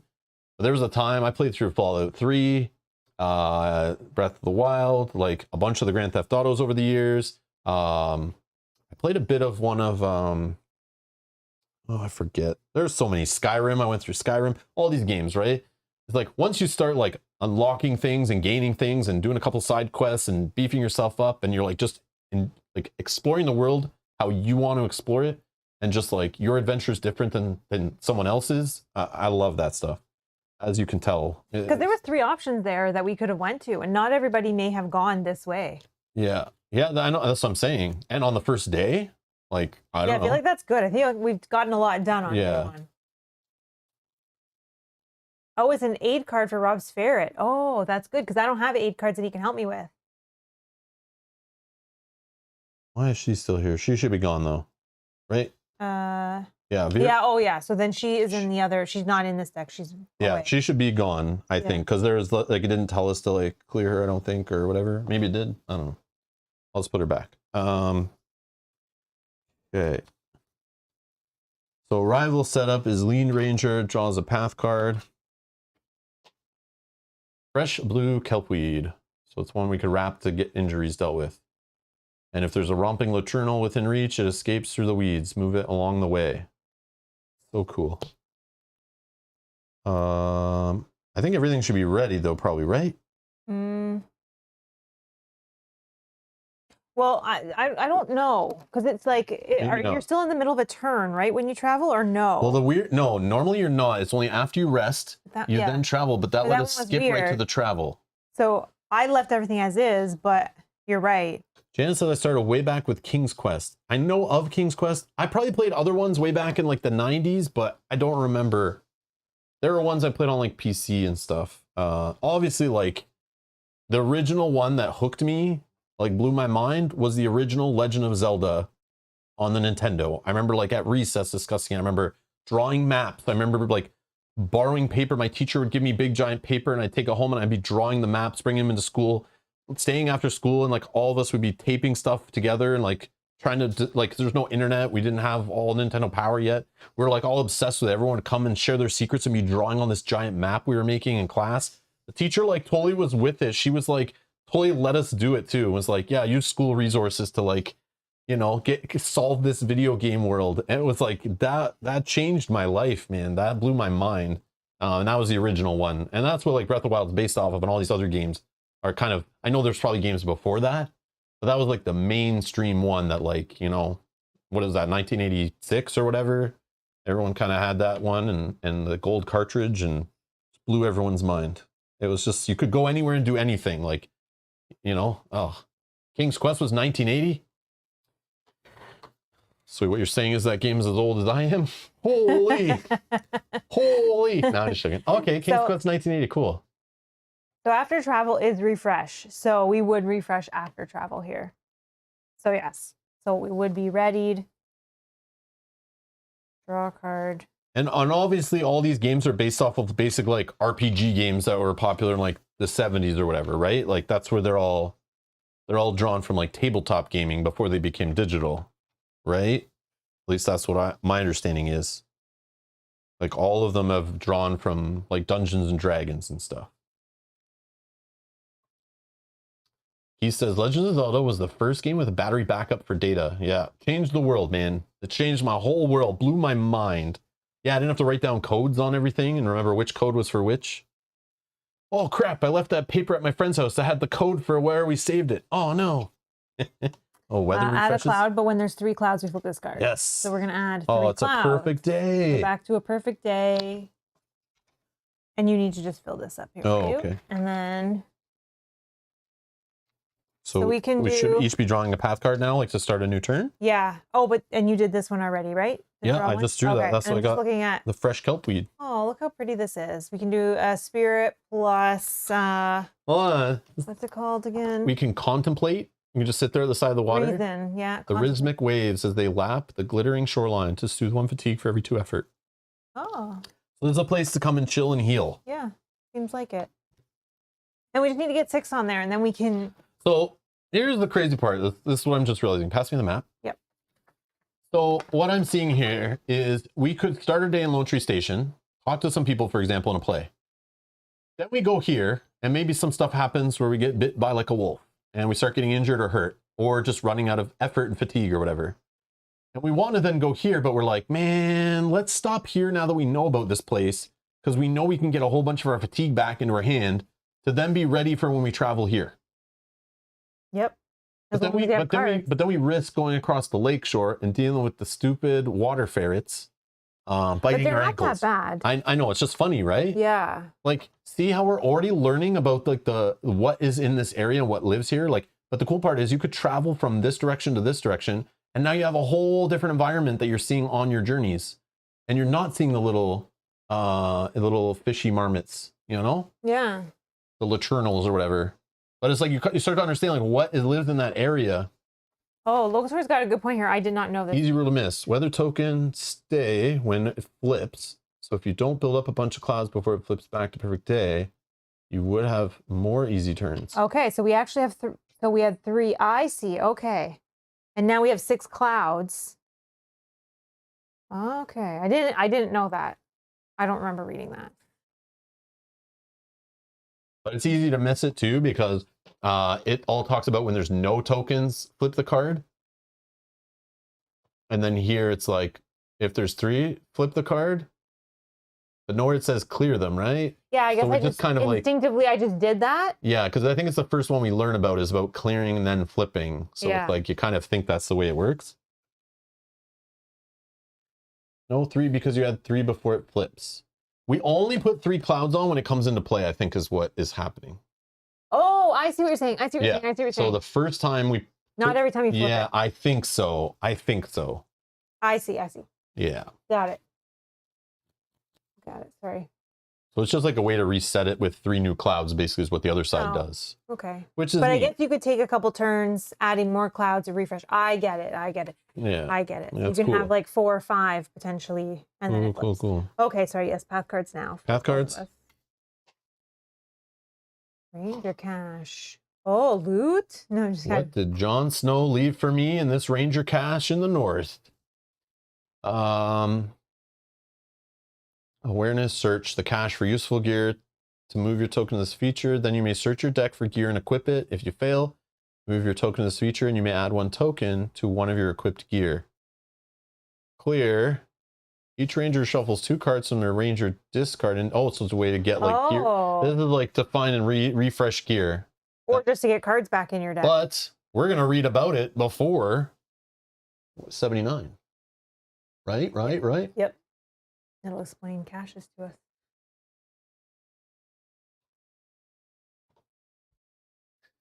Ranger cache. You barely notice the sigil carved into a nearby rock. You don't see any sign of the ranger cache, but you whistle the 5 tones that Ben Amon taught you during your training. The illusion of a rock outcropping covered in lichen flares, and fades as the lenser deactivates, revealing 4 carbon forged chests bolted to the rock.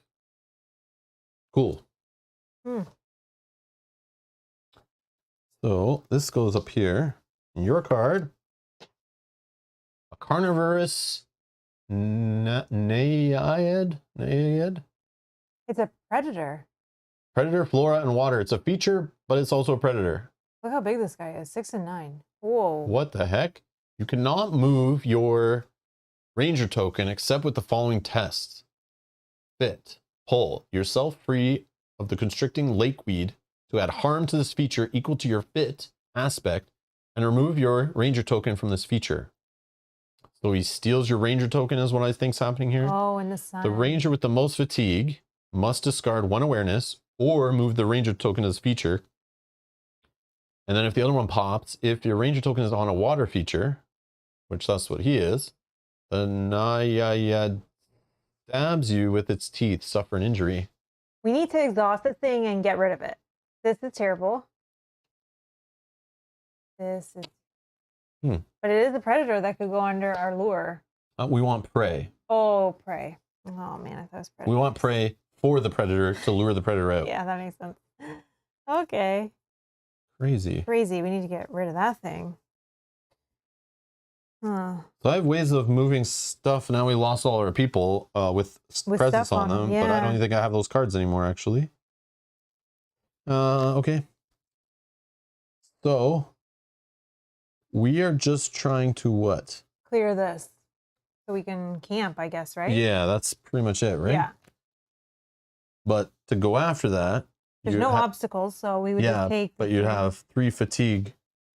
I have a card that lets me dodge up to 3 cards. Oh, this would be ready. So I can dodge that. I can dodge 1. So I can do a couple turns of. I can also use this. Yeah, whoever you can get us out of here to camp is what we need to do. Okay, you want me to go first? Yeah. Okay, let's exhaust. Spend 1. We'll add a. Is this a trail? Yep. We can add 1.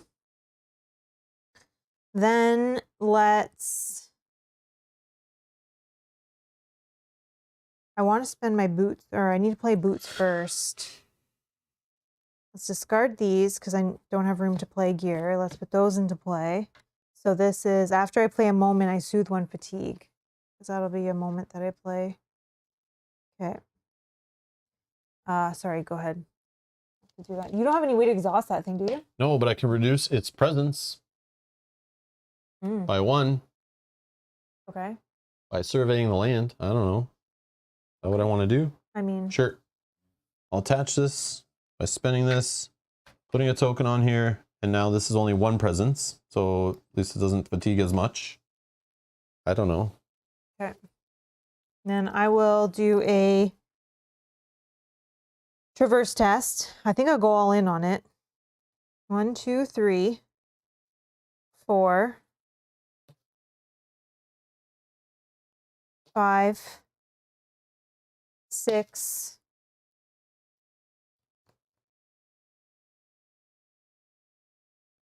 and then, and then I play this as a response. When you traverse, dodge up to 3 cards. So I'll dodge these 2 cards. I played a moment so I can soothe the fatigue. I think I can still put that in, right? Oh, no, I'm not going to. Okay, so 1, 2, 3, 4, 5, 6. Could get through right now, but we'll see. +1. 7. We're good. And it's sun. Okay. These. I will take 2 fatigue to put those back in my hand. Okay, and then sun. No. The ranger with the most awareness. Me. What's my token here? Most fatigue. Oh, most fatigue. Most fatigue. 1, 2, I have 5. 4. So. Oh, discard 1 awareness to move your fatigue. I don't think it'll matter. Move your. Must ranger. discard 1 awareness or move. Oh, I got rid of my awareness already. Oopsie. But that's okay. I don't think it'll matter because. So I put that there. Yeah, and then that's it. Okay. Oh no. So we technically could just pass, and then. So technically, you do a test on this guy, and it's +1, I think. Mm-hmm. Because my feature thing is there. All right, my turn. Yep. Oh, we just rest, yeah, right? we can just rest, and we can camp. Rest. Travel. All right. Okay. So I need to. We now need to travel to somewhere, though, right? First. Oh yeah, we need to pick where we're gonna go. Yeah, right? And then we write that on the campaign log for where to start our next day. Here I can do this. And okay, so we're in Golden Shore. So we're here in Golden Shore. Like, where do we want to go? We can go to Atrox Mountain. We can go to Mount Nim. Or we can go to Northern Outpost. I feel like I want to go there. I do too. It's a big place. But I'm going to put a poll in the chat. There might have been something that we were told. And again, I'm not, it's like a lot of information. Like, but we were hinted at from different things. Like, could have mentioned one of those places and where to go. But like, yeah, you tell me. Northern Outpost was 1. Atrox Mountain, Atrox Mountain. And Mount Nim, Nim. And I can hold this up so you can see the paths that we would have to take to these places. So the green is the woods. If we're going up, we would take the same lakeshore if we're going to either of the mountain or the Mount Nim. And I'm down for whatever.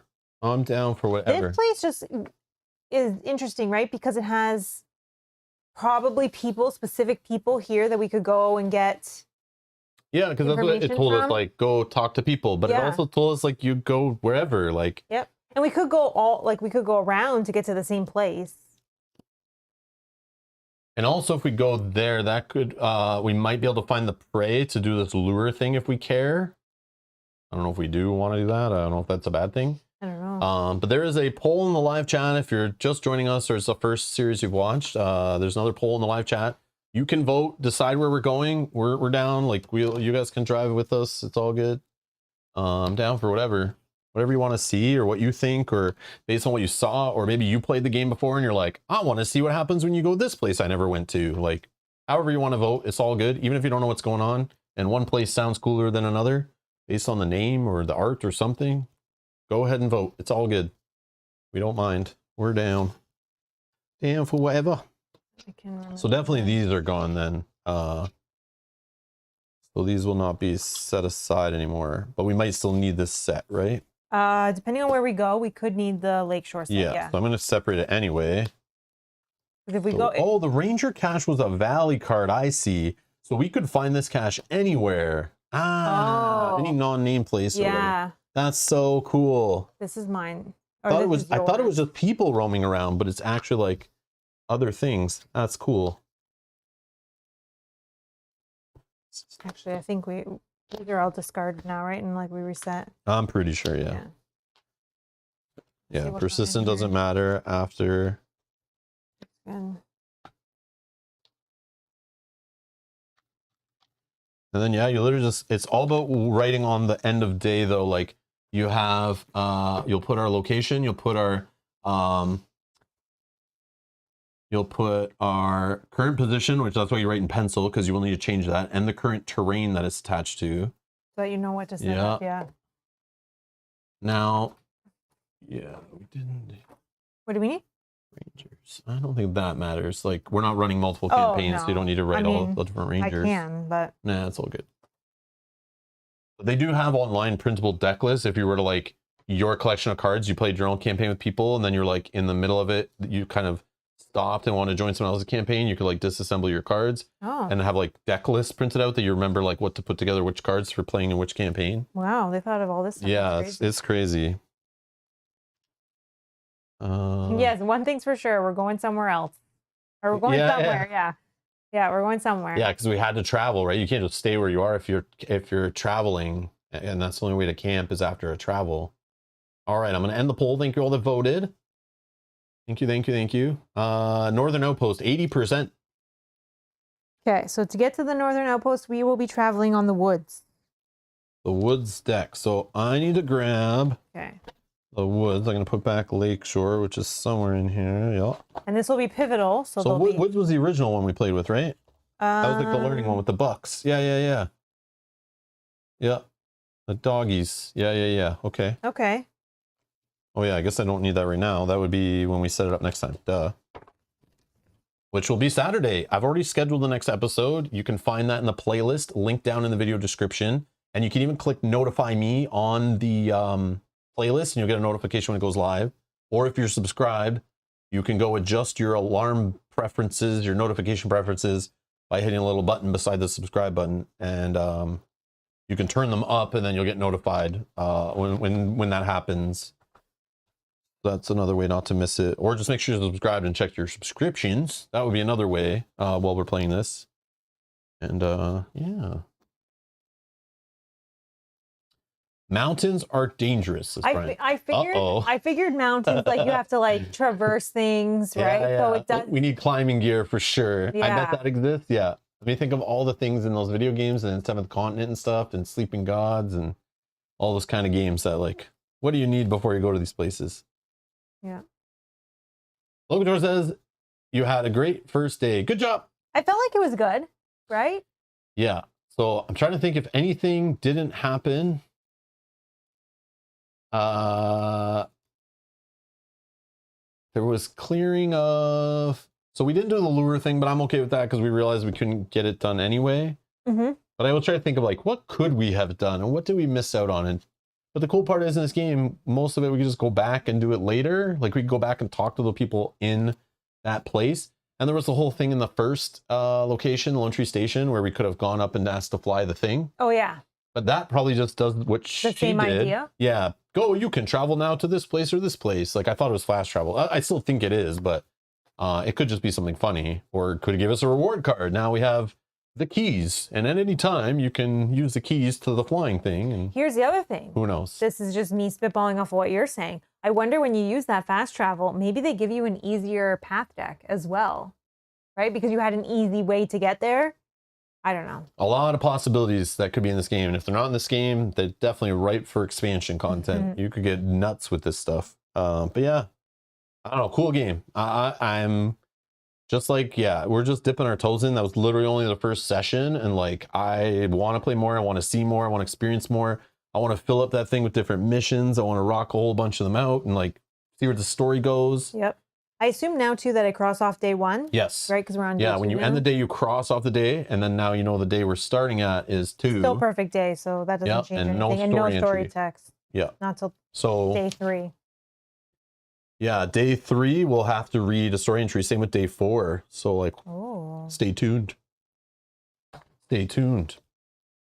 Dun, dun, dun. White Rabbit's asking, will you ever try solo? I said I want to do that, but like, I don't know. Mel then after was like, yeah, but I have some vacation coming up, and like we could play like long sessions of this in the day and maybe play through 2 days. So she kind of doesn't want me to play without her, I think is what she's hinting at, so she doesn't miss out on anything. He's like, I could just recap you after like where I went and what happened. Yeah, I would just go to like non-name locations, like non-pivotal locations, and just see what's there. But then it's like, then that means we start next time and we could not be anywhere near where we want to be because I wandered the wrong way. But yeah, I don't know. Yeah. I mean, you can definitely do it like White Rabbit saying, like one time to see how it flows and if it feels different. I have an idea how it will feel from playing a lot of the LCG, the other competitive LCGs that have existed before this, how they play solo. And it's like, you have to kind of deal with everything. So I'm a little scared of my deck not having an answer for everything, especially since it's a starting deck, but it still only uses, you know, certain colors of the pie. And I would have to rely way more on the focus, remember action or whatever to be digging in my deck for things and scouting to try to find answers, because I might get stuck, right? Like Mel could just like ignore this, progress on that, whatever. I can't do any of that stuff. So like, what do I do? And there are optional ways to deal with everything, it seems. Some of them had 2 different tests on them to choose from and stuff, the important things. Like, what happens if I get stuck? Well, yeah, traveling, yeah, we go to a place and I can't even do anything. Well, yeah, I could just fatigue out. It's fine. No, but that's no fun.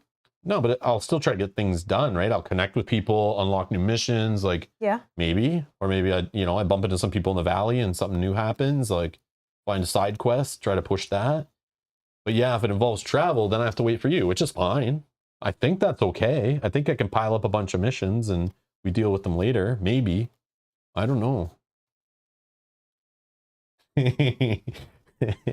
yeah, but I know White Rabbit, I do want to try the game solo, but I feel like with those LCGs, there's probably a deck build that's like a little more like can deal with like a better solo build. Like I haven't gone on the Rangers DB and kind of looked through like what a solo deck, like there's probably a specific couple Rangers that are better for solo, a couple aspects, maybe a better aspect for solo. Like somebody was mentioning that fitness, you kind of don't want to be low on fitness if you're solo or something, I think was mentioned last stream. But that can allow you to travel. Yeah, fitness is like used for a lot of things, and like dealing with threats and things too. I don't know. I'm not sure. yeah. But yeah, I don't know. Yeah. If he does play solo, I'll just watch, so then I can still like be like, no, don't go there. Don't do that. It's okay. I don't need to. Kidding. No, but if you want to see, then you want, if you want to. But here's if the game is that fun, like, and we play through it and like we don't play through it and see everything or whatever, like there is expansion content coming, I'm pretty sure. And is it replayable? Could I try a different deck? And once we're done our campaign, now I have all the cards again. Then I build a deck and then I try to play through it myself.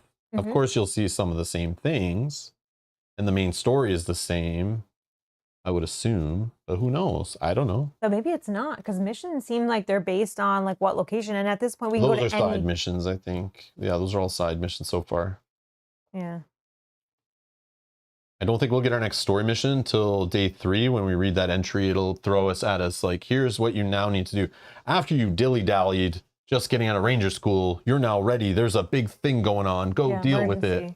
Yeah, here's the emergency. Now you put your training into action. You've had enough time to dilly-dally and practice. Now we're going to put you to the tests. I don't know. But yeah, the next one is scheduled for Saturday, so it's in like whatever, 5 days, 4 days, whatever that is. But we are starting a new campaign game with Kyle on Thursday in 2 days. Yep. We're going to start Descent, the Betrayer's War. So this expansion for Descent Legends of the Dark, which supposedly you don't need to play the first one to play, but it's going to be a new campaign, continuing the story of the other one and the hero's journey and stuff. But I think you're able to like skip the first campaign and play the second one, kind of like how all those other app-driven games that Fantasy Flight makes work, where you can just pick whatever campaign you want and play it. But it's the same characters, different adventure, supposedly. I'm excited to get that one back to the table. I really like the first one. Same. Kyle's been bugging for it for a while. Mel's been painting it on the channel live. So yeah, we're kind of pumped for that one. Mm-hmm. So we're actually going to start it this Thursday. So tune in for that as we try to remember how Descent works for not playing it for a couple years. You start looking at it. But yeah, I'm exactly tomorrow. I'm going to crack open the rule books and start reading and trying to remember how that game works. And yeah, join us for that if you're interested in seeing that one. We'll play that one probably weekly until we're finished it. The first series is on the channel, but it is 17 episodes. And some of them are long. So if you want to watch and understand what we did before, which we don't even remember, so don't worry about it. But if you're curious how the first campaign went, you can go watch that if you want. But yeah. Anyways, thank you all for watching. Thanks for hanging out. Thanks to these people for supporting the channel. I appreciate it. Thanks for playing along. Thanks for voting. Thanks for the rules, discussions, lookups, corrections. Locator, thank you so much. I appreciate the extra help. And yeah, we'll see you guys. If you're here for Earthborne Rangers, we'll see you on Saturday for the next episode where we get to day 2. But anyways, thanks a lot for watching, and we'll see you in the next one. Bye-bye. Bye.